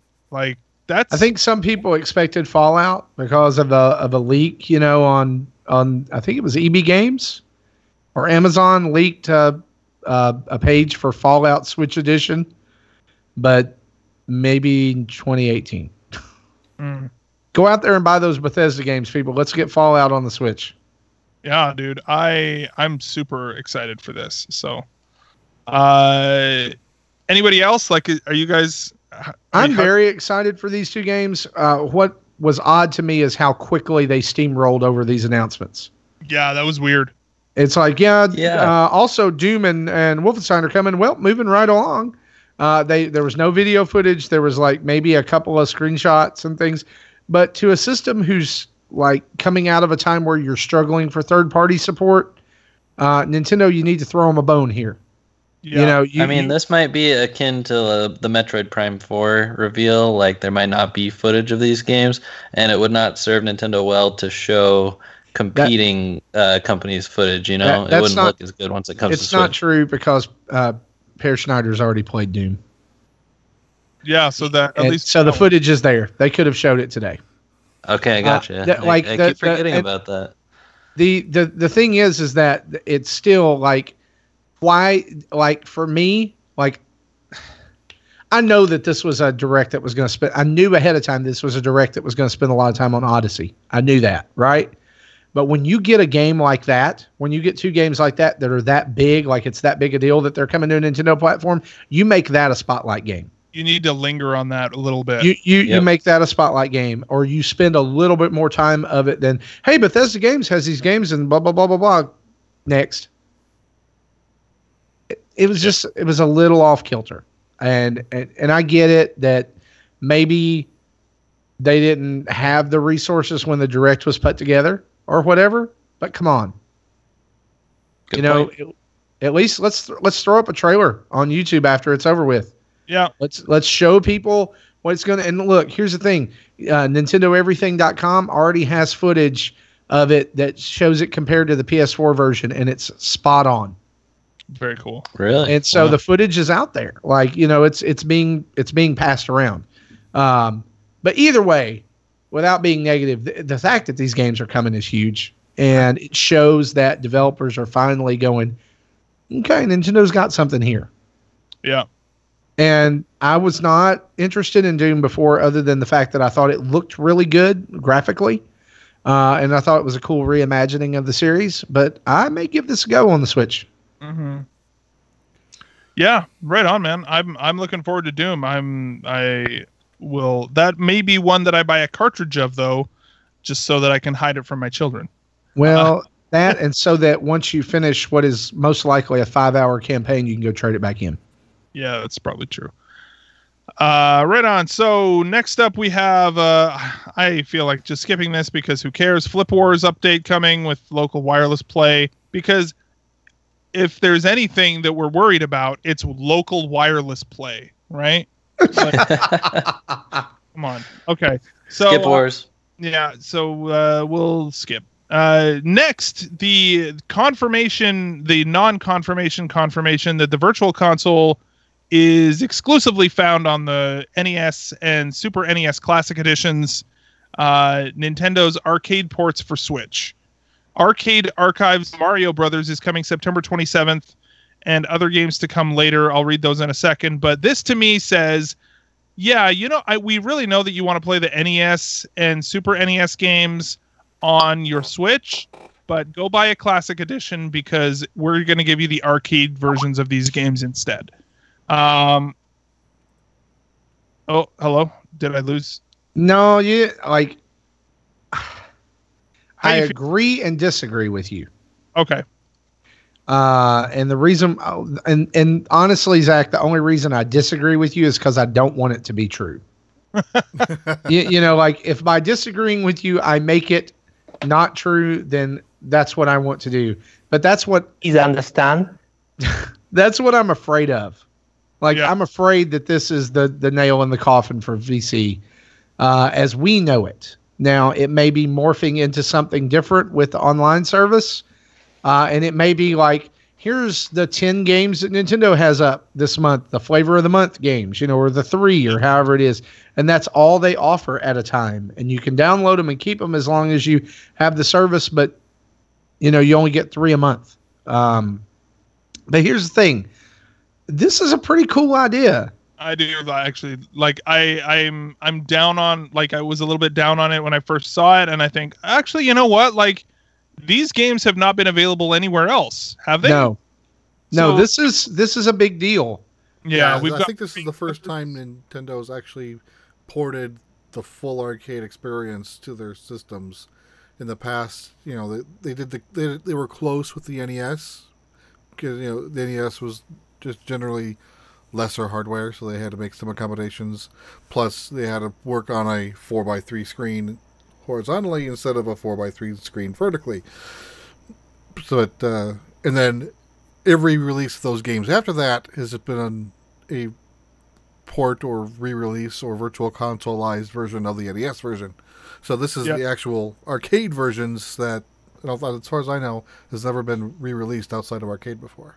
I flipped out about the Punch-Out because as somebody who has never even seen a Punch-Out machine in an arcade or played that version, like that's huge. I seen one when I was a kid, but I really didn't know what it was. I didn't understand. This before the NES came out, so we didn't have Mike Tyson's Punch-Out yet.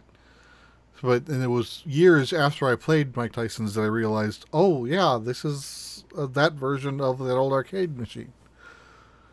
Yeah.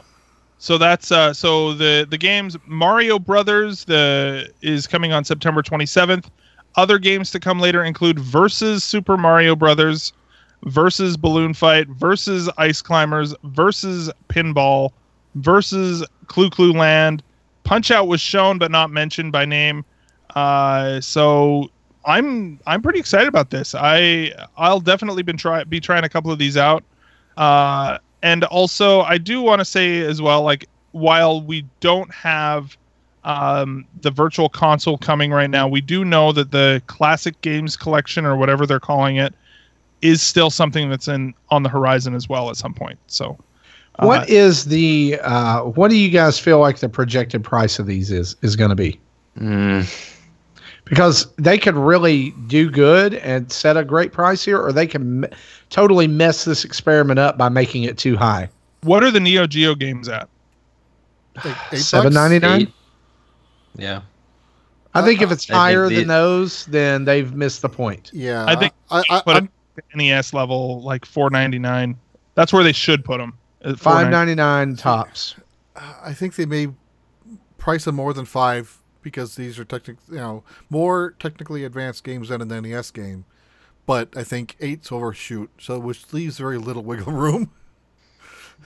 So I think 7 or 8 I think is probably the right place for it. If it's 10, they may split the difference in $6.99. I could honestly see 10. I mean, I feel like they I don't want to see 10, but I can see 10. Yeah, this is a company who's selling 2 controllers for $80 for their new system. So, yeah, I definitely. I don't know. We'll see. I'll try it though. I'm intrigued enough to try it. So, I welcome this as much as I do dislike the fact that I'm just not. I've said it before. I'm not a fan of the classics line in general. So, we'll see. We'll more as it comes. Next, we've got Zelda Amiibo for DLC Pack 2 coming November 10th. And they summon items like other Amiibo, but they also give you headgear that is shaped like the Divine Beasts, which I think is pretty cool. And I don't know, they actually never said anything about the DLC pack number 2. My guess is it would be around the same time though, right? Like you'd think that it would be around the same time. We'd hope. Either that or it's coming in. Well, also we don't actually have any first-party Nintendo games coming in November other than Pokemon, right? I would be willing to bet it's day and date with the DLC. Probably. They just don't want to say anything about it right now. Yeah. They probably don't want to step on Odyssey's toes too much either.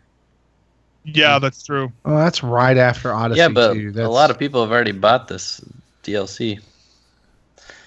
Yeah, I think it's not as much money commitment at this point. It's just time commitment.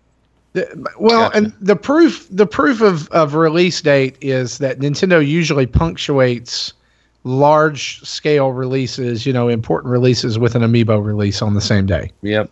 See Friday, Metroid Amiibo.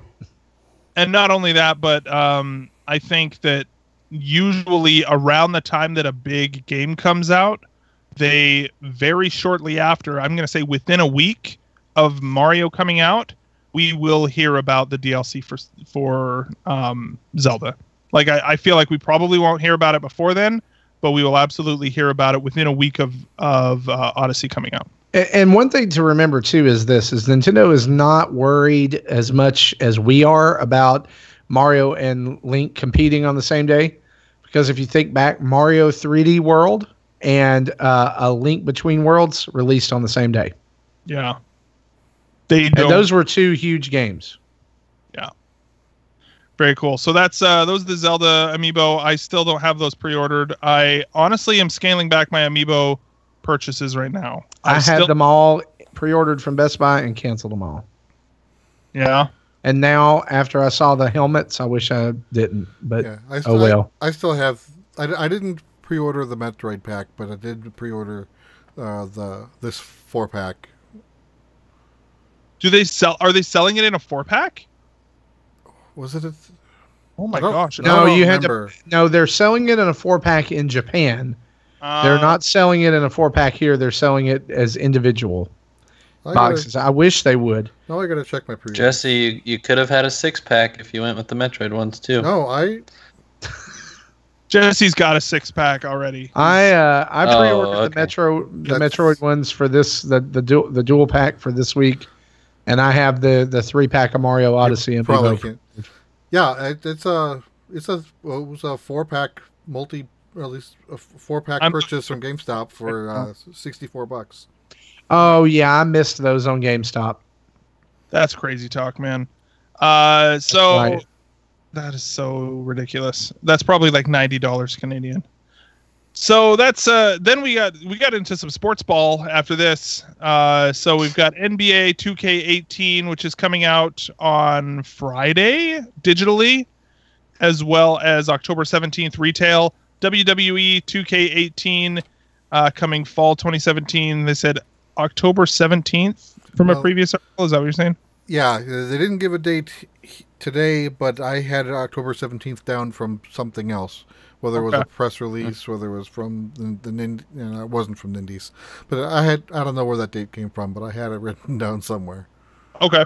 And then EA Sports FIFA 18 is coming on September 29th. So all three of those sports games for you sports ball fans, look forward to that. Any of these interesting anybody? Or nope.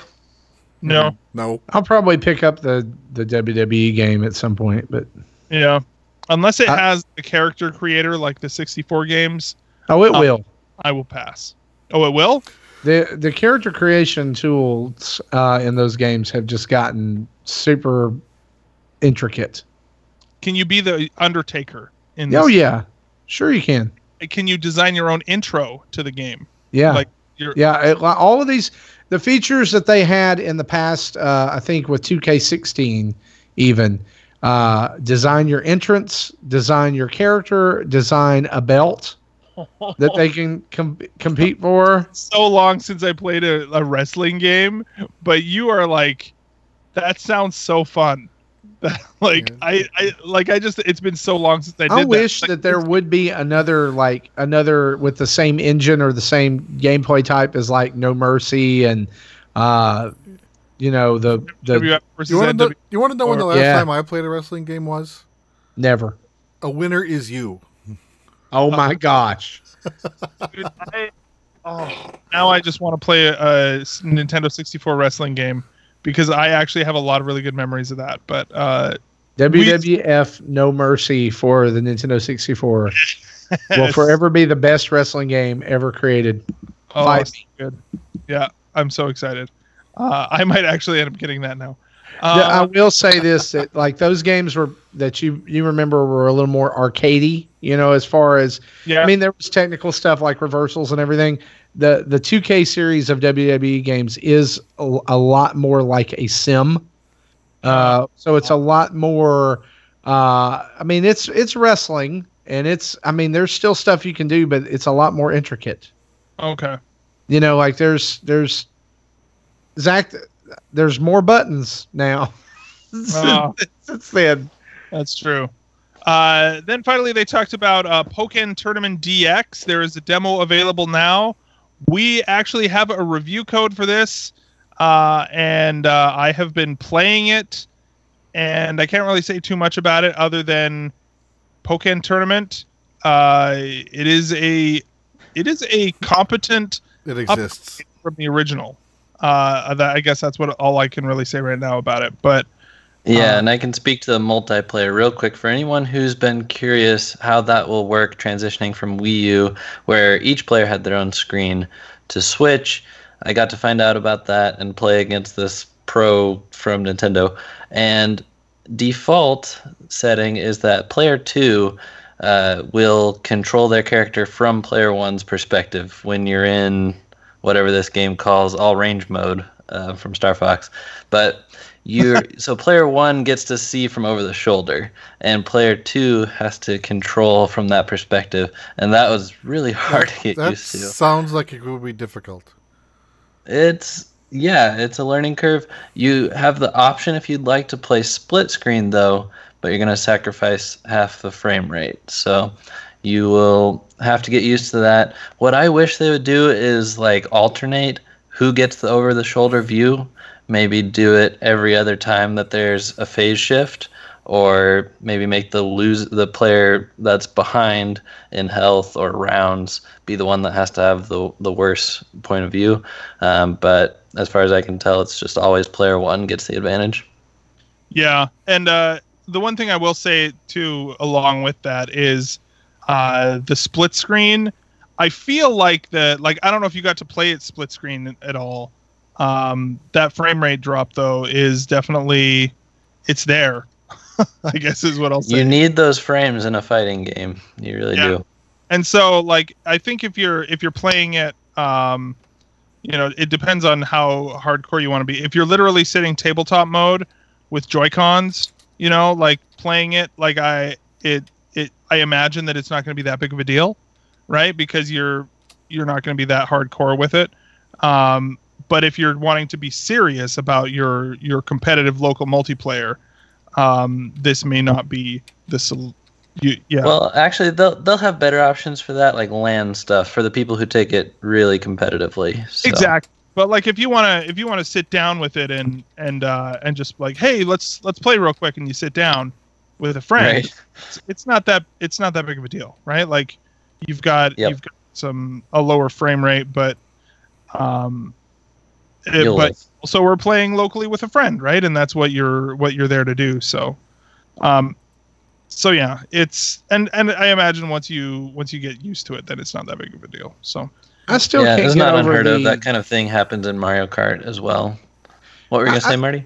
I still can't get over the really weird decision for this demo to make it only 15 battles.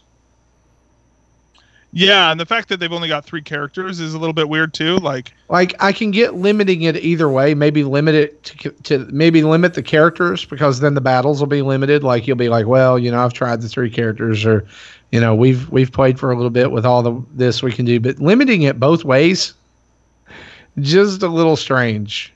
I don't know. It kind of goes against that whole thing, that when the Switch came out and people were like, you can play the demos as much as you want. Yeah, it's a little weird. I imagine it's probably there are some genres of games that I bet are more threatened by a demo than others. And I imagine that this actually might be one of those genres that is a little bit more like, oh, you know what? I don't actually need to play the game because I played the demo over and over and over and over again. Game. So maybe that's what it is. But so that's that. We will have everybody. If you're not subscribed to our YouTube channel, definitely do that. I will be posting something that will be scheduled to go up on Monday morning, which is the review embargo. So I will have stuff up there on Monday morning for Pokken Tournament. And if you have any questions, hit us up on Twitter at Nintendo Dads, and I will do my best to answer questions and kind of figure things out as I'm preparing stuff to go up then. So check that out. Next up, we've got Octopath. Before we move on, I want to backtrack a little bit to Arcade Archives Mario Brothers. Chris in the line chat says in the EU shop eShop it's marked at 6.29 pounds, which is I think around $8 US, kind of right where we said it would be. Okay, Interesting. Okay, cool. Good to know. Okay, it's not showing up in the NA shop yet, so I tried verifying, but it's not there. Right. So the next one here, Project Octopath Traveler. The demo is out. This was the third Spotlight game, which I thought was interesting. That this is again, 3 of the 4 games that were spotlighted in this were RPGs, right? You got Pokemon, you've got all the other ones, right? Xenoblade, Project Octopath Traveler, and then Mario Odyssey. So this one was I played the demo, and it is very, like, the demo actually got me much more interested in this game.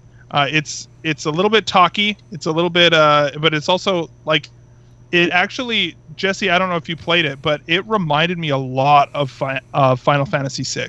I haven't played it yet, but I've heard other people say the same thing. And if that's true, I'm looking forward to trying it.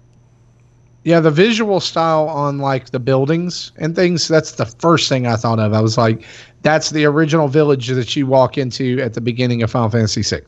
Yeah, and it's like I really like the demo so far, because Final Fantasy VI has this way of, a very distinct visual style, the sort of chibi character sprites, things like that.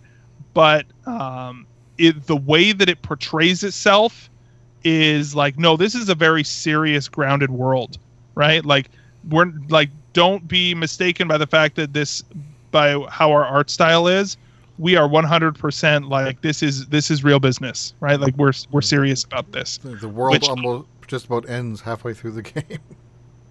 Yeah, right. Yeah. And so like, it's a very cool style. Really, like, I am kind of bought into this game now that I've played through part of this demo now.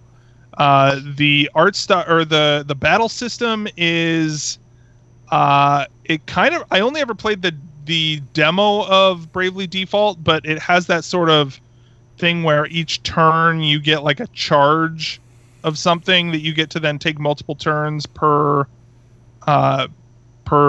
like round or something. Yeah, it's very much of a do this, now do this. Like, there's like, you have to do this kind of action to prepare the enemy for your attack. Yeah. So like, on one turn, charge up and use this particular move in order to break the enemy's defenses, and then on the next turn, you can do a super powerful move that, now that their defenses are down, you can do much more damage and whatever, right? So a couple other things that I noticed in the demo. I got to this part where I was in a cave, and as I moved closer to the wall, my shadow got smaller, and like, I walked away and it got bigger. Like, the lighting in this game is amazing, especially for, like, what do they call it? HD 2D, which is just like, come on, guys, really? Like, did you really need to give it a name? But I really, really am liking this, what I've seen so far of it. It's really, really cool. So, did anybody else try the demo? I've got it. I just haven't had a chance to get into it yet. It's been a long day. Didn't get to play it before recording. I didn't even get a chance to download it yet until after we started recording. I am going to play it before I go to bed tonight. Yeah, I probably will. I'm going to try it soon. I hope I like the gameplay, because it probably looks like one of the most beautiful games I've ever seen. I'm really liking the art style. I just have to make sure my Mario Rabbids game is in a place I can save it. Yeah, it's definitely just it's a very specific, or the turn-based RPG sort of combat is very present in this, so it's pretty cool. And that's coming in 2018. They're going to release a survey so that you can give feedback, which I think is kind of cool too. Like, I don't know exactly why they're doing that, but the demo has 2 different characters. It has like a dancer and a warrior. And the game, you've apparently got like 8 different characters. Oh no! Oh, I'm dying. Okay. And so that's kind of cool. And I don't know how far I am in it, but I've played like a good half an hour into the Warrior timeline or the Warrior storyline. So we'll see how that goes. Sounds like a good demo. That's cool. Yeah, it's very cool. And then we've got. Let's just go through a few more of these things here. ARMS update. This is the last round of the fast ones. ARMS update. Lollipop is now out. I actually also tried that tonight. The one thing I'm noticing about ARMS is the more characters they add, the more they seem kind of the same as all the other characters. Like the new characters don't add as much variety as I think they would have hoped. That's just my own personal opinion on that. The character design is cool, but as far as actual gameplay, it doesn't feel that much different. So, anybody else try out the new update yet?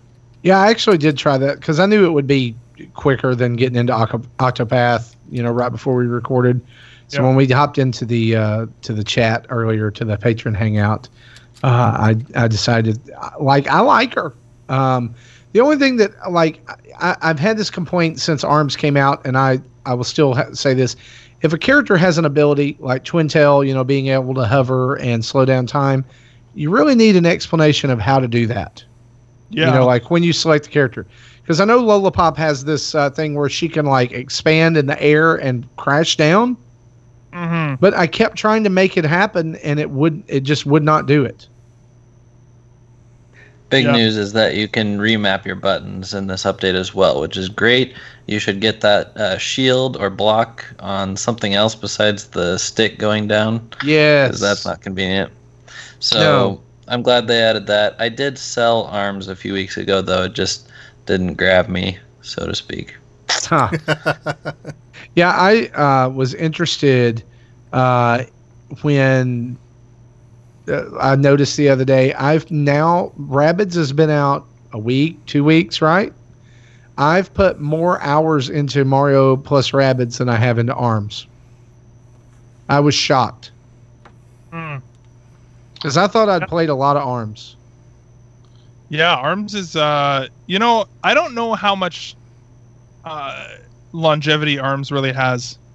Pardon the pun. But it's you meant to say that. No, I actually really didn't.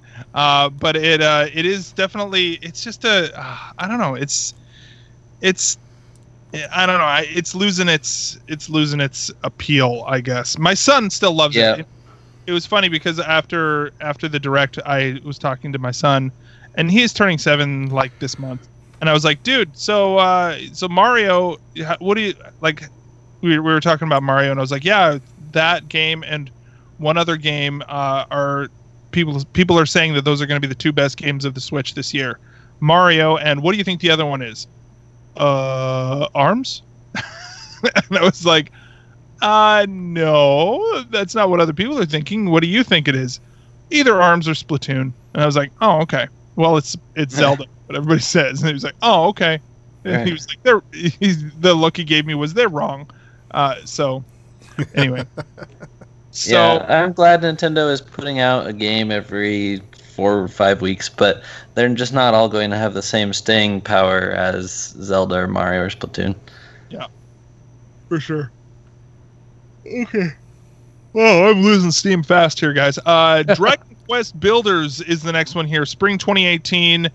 Jesse, this is what? Dragon Quest Minecraft? Pretty much. Yeah, pretty much. Yeah, this has been out on, I think, PS4 and Xbox One for a while now. I think the storyline, if I remember right, is this is in the same world from the original Dragon Quest game. Mm-hmm. And in that game, when you get to the final boss, he asks you, join me, and we can rule the world together. And obviously, in the game, you say no, and you beat him. But in this game, it's like, what if he said yes? Interesting. So I am interested in the story, but I'm just not interested in the Minecraft-ish part. So I never bought it. Probably still won't. But it's an interesting story. Very cool. Right on. So that's coming in spring 2018. They made a point of saying it's a big deal in Japan, guys. So make sure to be excited. Yeah, as I said earlier in the show. So I don't know, whatever. Next up, Kirby Star Allies. This is the Kirby game that they showed off at E3, coming in spring 2018, and this is the one that's more of the traditional side scroller, but it still looks like it's trying to shoehorn that multiplayer into the Kirby formula. Yeah. You befriend your enemies and they fight with you. Yeah. So I mean, you can still copy them, but you can also give them a heart and they become your friends. Yep. If only it was that easy in real life. That's true. And look, if it's a great if it's a good game, with a good deal of challenge, kind of like Return to Dreamland, I think it would be good. But yeah, it definitely looks interesting. I'll need to see more about it, but Kirby game on the Switch, I think, is a really fun idea. The thing that I'm noticing about the Switch too is that a lot of games like Kirby, for example, that my son loves playing on the 3DS, like he played both of the Kirby games on there a ton. To be able to still have that him being able to play it by himself in handheld mode or whatever is really cool. But then to immediately jump to the TV is going to be really, really awesome. Like it's to have that same game and be like, hey, you know what? I see that you've been playing that for a little bit and it's been fun. Let's play it together. And then boom, it's on the big screen. Like that's huge. That's going to be so much fun. Even if it's just every once in a while, to be able to do that. I think that's a huge selling point of the Switch. So, and it just like time after time after time, moments like that keep happening. I had it with Pokken Tournament just yesterday when I downloaded it and we were trying it out, and hey, let's sit down and have a little split screen match here, and like we just break off the Joy-Cons right there at the kitchen table, boom, like it was really, really cool. So yeah, very awesome. Next up, we've got SteamWorld Dig 2, which again, they're just reminding us of more stuff that's coming that we already knew about. SteamWorld Dig 2, September 21st. Golf Story coming sometime this September. 9 Parchments. Was this an RPG thing? Kind of holiday? It's like a shoot 'em up RPG. Yeah, that's right. Battle Chef Brigade Holiday 2017. Tiny Metal looked awesome. It looks like Advance Wars in a way, like Chibi War fighting each other. Yeah. Interesting. Super Meat Boy Forever 2018. Lost Sphere January. I played Meat Boy. Oh, you did. I did. Yes. How was it? And it was pretty good. I could tell that it was a very early demo. Like they had the Pro Controller there, but not even all the directions on the analog stick were working and stuff. So I flagged the developer down and I'm like, help me out here. And he goes, oh yeah, the Pro Controller, it's so hard to develop for. We just said bleep it, and he's like, here's a Joy-Con, so try this, and that was better. So gameplay wise, super smooth and pretty much exactly what you'd expect from Meat Boy. So the I liked it a Pro lot. Controller is hard to develop for? That's what they said. They couldn't get they couldn't get down on the analog stick to work. Meat Boy wouldn't crouch. See, I'm not a game developer by any means, but as a developer, I would think one controller and another controller should not be that much of a difference. But who knows? Shouldn't be. Yeah, That's the most bizarre thing I've ever heard. That's awesome. So that's but like how did you like it so far? Like, was it interesting? Like, was it fun? Like, it seems like it's a different sort of it seems like an endless runner. Yeah, it does Super Meat Boy. Like, that's almost how I kind of looked at it. Yeah, it's going to be a tough sell. I mean, we are getting the original Meat Boy on Switch. That one, I think, will be great for people that have never played the series. Now, this game, how it gets harder each time you beat it, that's cool. How it's randomly generated, we're going to have to see how that shakes out, because to me, that doesn't sound as appealing as levels that are handcrafted by developers that are trying to make it really difficult, punishing, and fun to improve on. So I'm not sure if this is a good approach for a sequel. The onus is going to be on them to kind of sell us on that. So wait, did you say we're getting the original Meat Boy as well on Switch? That's what I heard. I think on your guys' podcast a few weeks ago. Did we talk about that? I guess I'm just blank on that. I honestly don't remember. Sorry if I that's thought this was what we were getting, but maybe we said that. Maybe it's a little detail that's slipped through the cracks. But yeah, if there is a Switch version of the original Super Meat Boy, it's not on the Nintendo site. Okay, I guess that was a rumor that came out when the developer tweeted a picture of Meat Boy running on the Switch, and that was before we knew it was forever. So, sorry. I hope that clears it up. Well, I was just thinking that maybe you heard something at PAX. I was like, wow. Yeah, I might prefer the original, but we'll see. Very cool. If they can get down to work. Yeah. So then finally we do have Lost Sphere, January 23rd, 2018, which is another RPG, right? That one also looks kind of cool. Sonic Forces, November 7th. Oh, that was a date. That was a date that was given for the first time. Yeah, so we know that that's coming now on November 7th. Coming off of Sonic Mania, man, I just am not interested in that game. I've heard very few people having expectations for this game being any good. And so, like, the fan game being the only good version of this game that's coming out this year. Right. Although they've been so many years, like, they actually took enough time to do it well. I'm sure for a 3D Sonic game, it's going to be fine, but it's not going to be amazing. Well, yeah, fine as a low bar.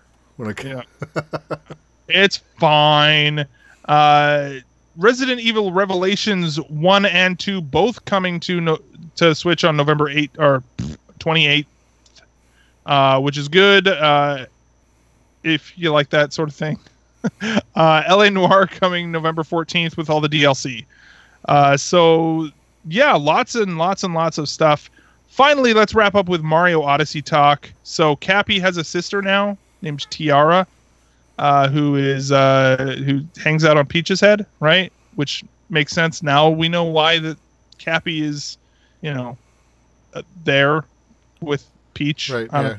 Now we know why Cappy has a vested interest in everything. Now we know. Now we have a character motivation for all of you who are worried about what is the character motivation of Cappy. Now we know. So rest easy. Now we know. Then they showed off a bunch of the different kingdoms. We've got Metro Kingdom, Sand Kingdom, Luncheon Kingdom, Wooded Kingdom, Cap Kingdom, Cascade Kingdom, and now there was 2 new ones. Get ready, Snow Kingdom, which, you could have called it like Glacier Kingdom or Arctic Kingdom. I don't know. Snow Kingdom. And then the other one's Seaside Kingdom. That one actually has 2 Snow syllables. Kingdom was called like Shiveria Kingdom or something like that. Shiveria within Snow Kingdom. So they have the little towns. Oh. So, right. So they've got like Gotcha. Metro Kingdom has New Donk City in it. Cascade Kingdom has like Dino Town or whatever it is. I don't know. So basically the big things here were they showed off snapshot mode, which I thought was really cool. Yeah, this looks cool. I feel like all games should have this mode in it. Like, it's just such a cool idea to be able to like freeze frame at any time and then make yourself a smartphone wallpaper. Just what a genius idea. The results that'll come from this will either be oh so right or oh so wrong. Yeah, and I'm looking. I will say on the oh so wrong category that this has also given us the first Nintendo nipples that we've gotten, and what I'm going to go ahead and call it, I'm going to call it Nipplegate, because it's coming.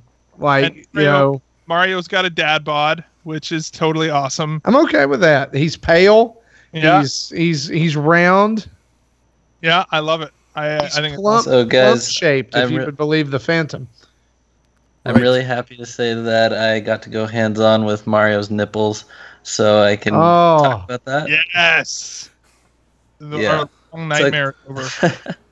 I got to play some Sand Kingdom, and it was really cool. There's this new mechanic where there are fragments of moons, so it's not always you'll be finding moons, but sometimes you'll have to get like 5 pieces to get the actual moon.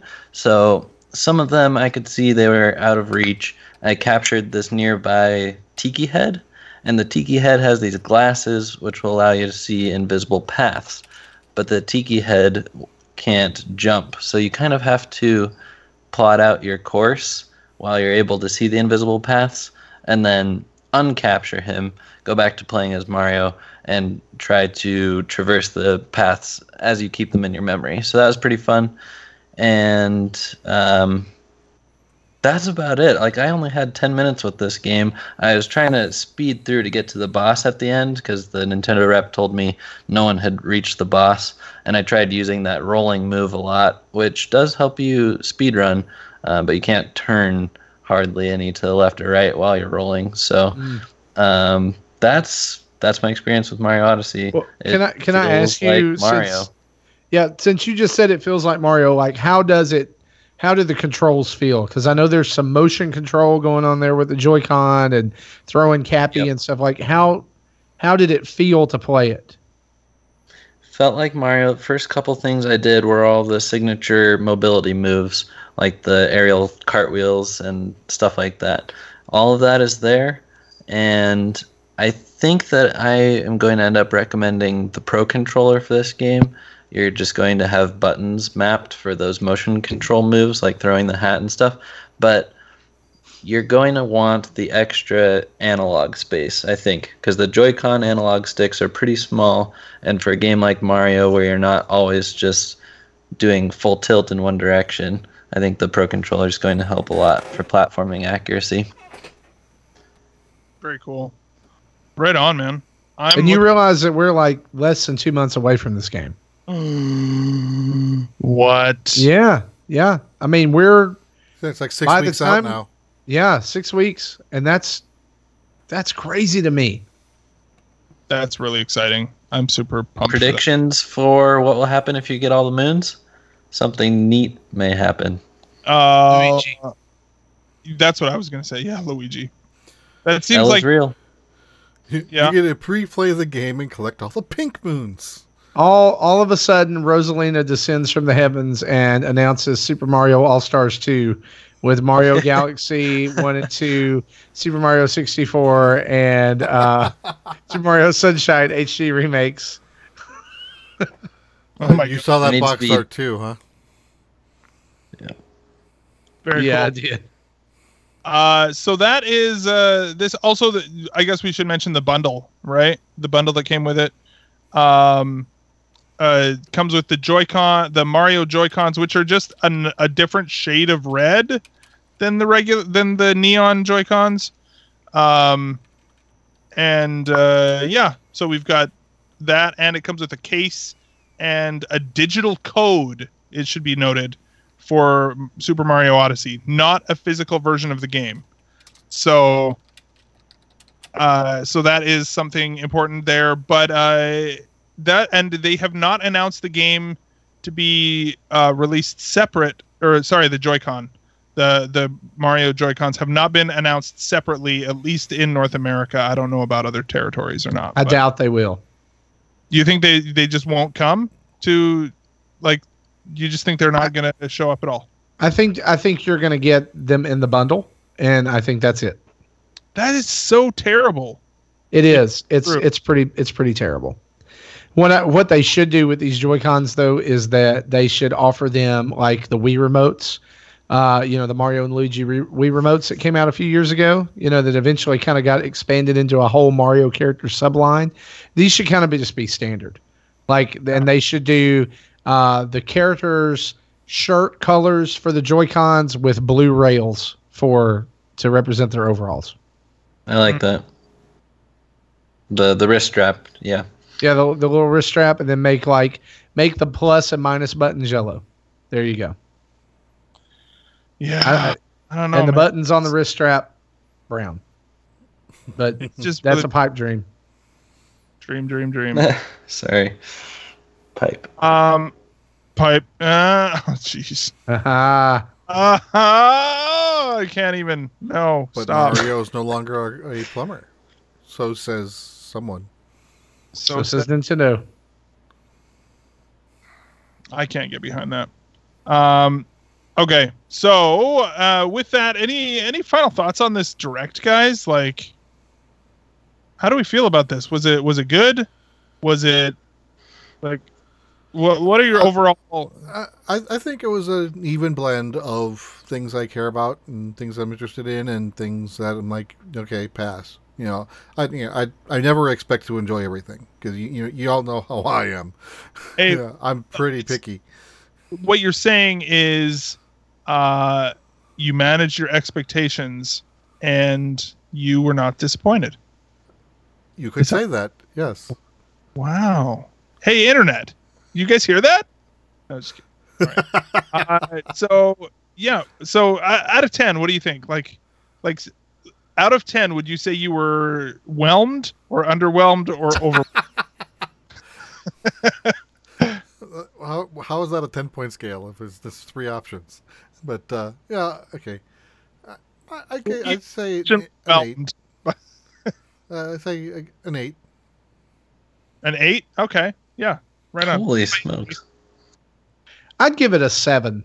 And especially I would rate it a high 7, especially if you compare it to things like the infamous 2015 E3 Nintendo presentation and all the internet rage that came out of that. I mean, there's some very solid things that are in here. Of course, there's some things I would say that personally I'm kind of disappointed about, but that would just simply be a case where I didn't follow Zach's instructions and I had high hopes and high expectations about a couple of things, or just things that I thought that they should have shown or done a little bit differently. But I mean, guys, this was, compared to some of the stuff that Nintendo has put out as far as product reveals and stuff, this was actually a really solid presentation.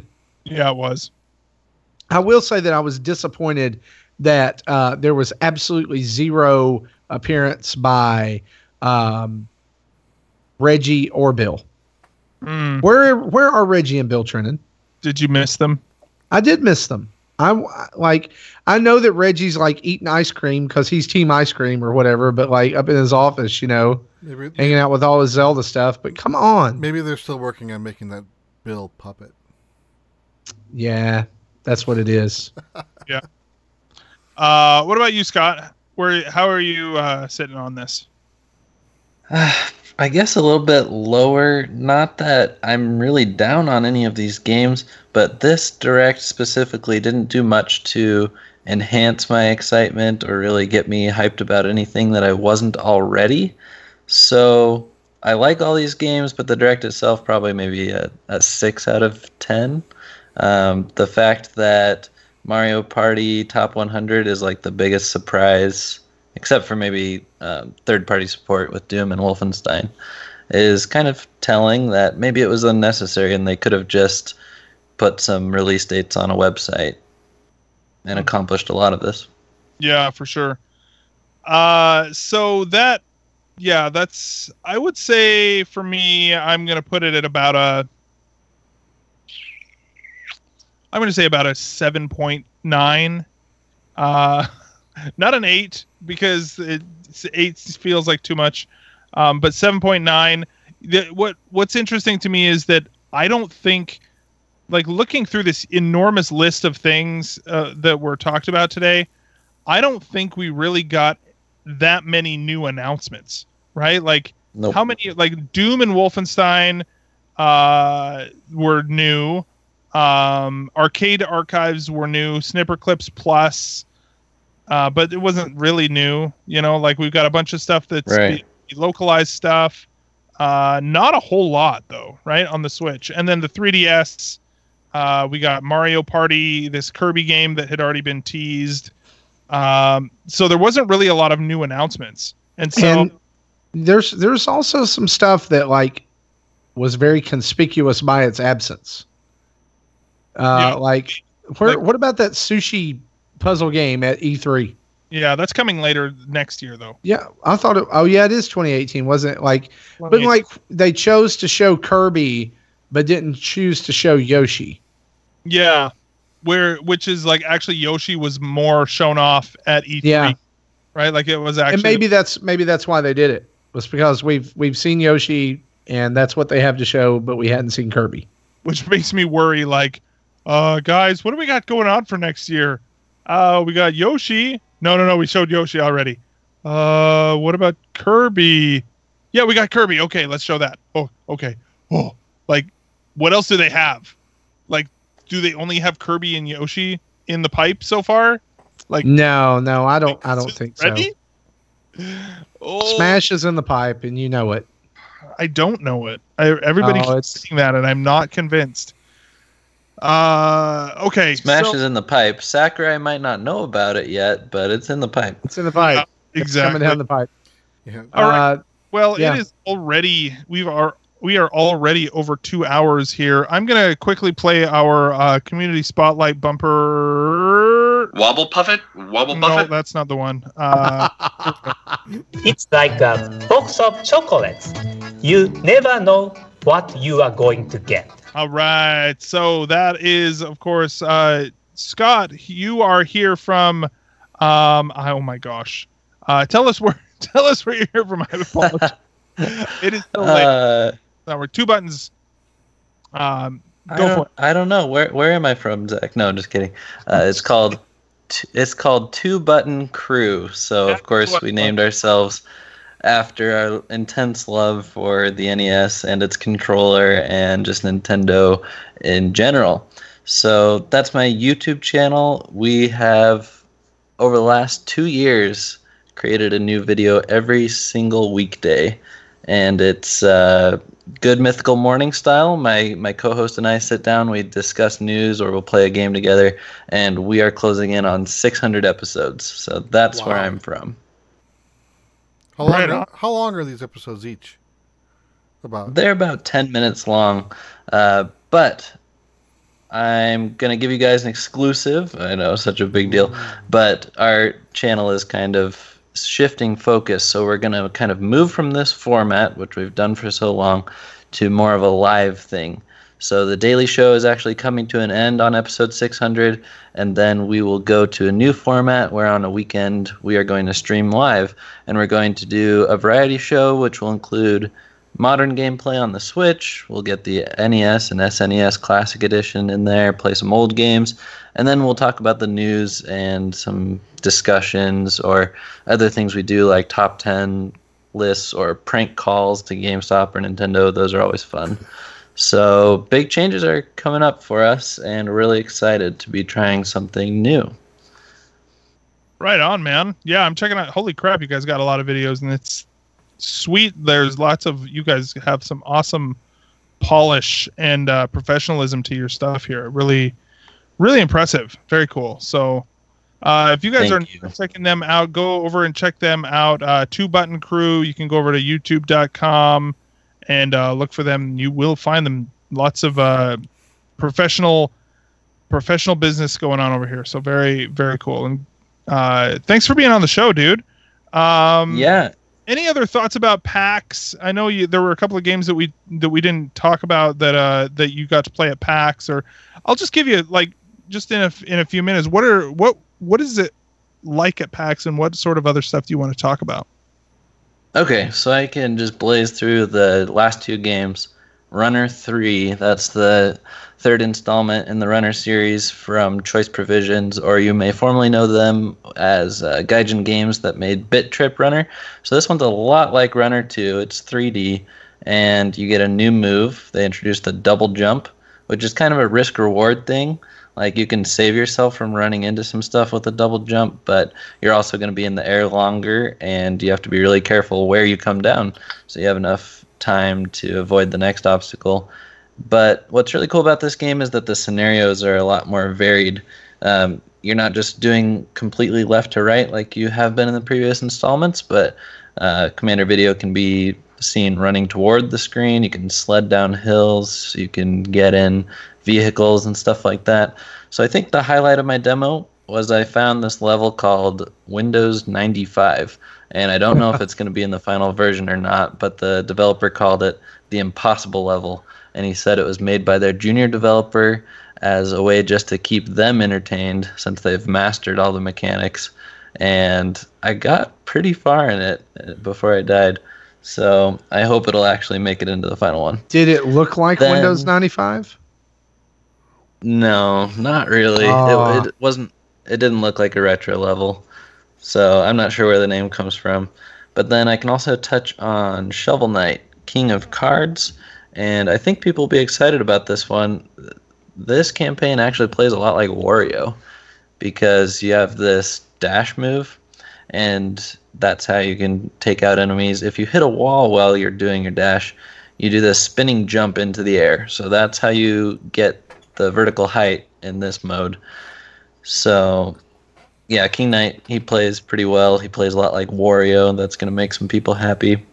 And the cards aspect that this campaign is named after is actually a mini game, and you're going to run into those areas on the overworld map, but they are optional. So if you're into cards, you can play those. If not, you don't need to. Very cool. Right on. So those are all the games I played. PAX was great. The Nintendo booth was actually pretty small and one of the most popular places, so it was super hard to get in there. They only had, I don't know, maybe 20 people in line for the booth at a time. And of course, you wanted to line up to get in line, but they didn't like that at all because you need to keep the walkways clear and all that. So the best strategy was to pretend like you're interested in a neighboring booth so you can run to Nintendo and get in line as soon as it opens up. Nice. So, yeah, a couple times I was at the Asus booth, and that person came out like, "Are you guys really interested in our computers?" So that was interesting. Yes, absolutely. I am as as I need to be in order to get into the Nintendo booth. Can I play Odyssey on this? Right. Nice. Right on, man. Yep. That's super fun. I would love to go to PAX one day. The only con that I've ever been to was the Calgary Expo, but it was more of like a Comic-Con sort of deal. But yeah, very cool. Well, right on. Thanks again for being on the show, man. It's been awesome having you on, and it's just been a pleasure. So right on. And you know what, guys? We are not going to get to emails. We are not going to get to what we've been playing. I think we did enough of that talking business while we were going through all of this stuff as well. So we will pick up on all of that stuff next week. Marty, do we have anything as we kind of round out the show here? No, not really. I mean, we do want to thank our sponsor over at 1UpBox. You can go over there, oneupbox.com, and use the code Nintendo Dads. Get $3 off your first box. Check back next week. Begin to play Castlevania 3, Dracula's Curse. And also, go ahead and download Metroid Prime and begin to work your way through that as well as we get ready for October. Next week on the show, we'll be joined by Ben Bertoli, who is the author of a really cool book called 101 Games to Play Before You Grow Up. We have seen a PDF copy of this that he sent over, and it's just fantastic. The art's cool. It's a really cool idea. I think that families can take and play through these games with their kids. And I'm excited to get to talk to him. Also, Justin will be at EGX over in the faraway lands, September 22nd and 23rd. I'm actually not sure where EGX is. It's Germany? It's Germany. Yeah, he's going to fly over there and provide media coverage for us. And Extra Life is coming up in November, and you can go sign up on the Extra Life website. Just look for Nintendo Dads, and you can sign up to be part of our team. And we're going to be coming up with all kinds of cool things that you can do to be a part of that and help us raise some money for kids in need. But other than that, think of the children. We're we need to wrap this thing up. Other than that. Yeah, we do. And, of course, if you want to follow us on all of the social medias, you can do so on Twitter, Facebook, or Instagram at Nintendo Dads. If you want to find the notes, if you want to email us, nintendodads@gmail.com. If you want to watch our videos, watch us play video games or talking heads, whatever, go over to YouTube or Twitch, search for Nintendo Dads. You will find us there. If you want to call in and leave us a voicemail, you can do so at 929-25-NDADS. That's 929-256-3237. Huge thanks to OC Remix for our music throughout the show, as well as to both Carter Johnson and Adam Leonard from Megadads for our amazing artwork. And, of course, if you want to change the world, which I know you do, go over to Apple Podcasts, Stitcher, Google Play, wherever you listen to the show. Leave us a 5-star review. Written reviews are even better. Tell your mother. Tell your friends. Tell your uncle. Tell everybody. Spread the Nintendo Dads gospel and change the world one day at a time.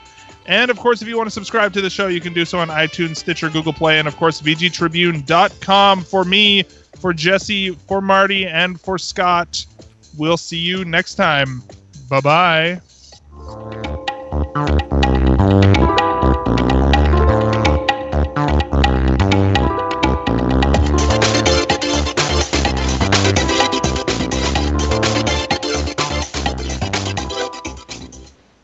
Thank you for listening to Nintendo Dads.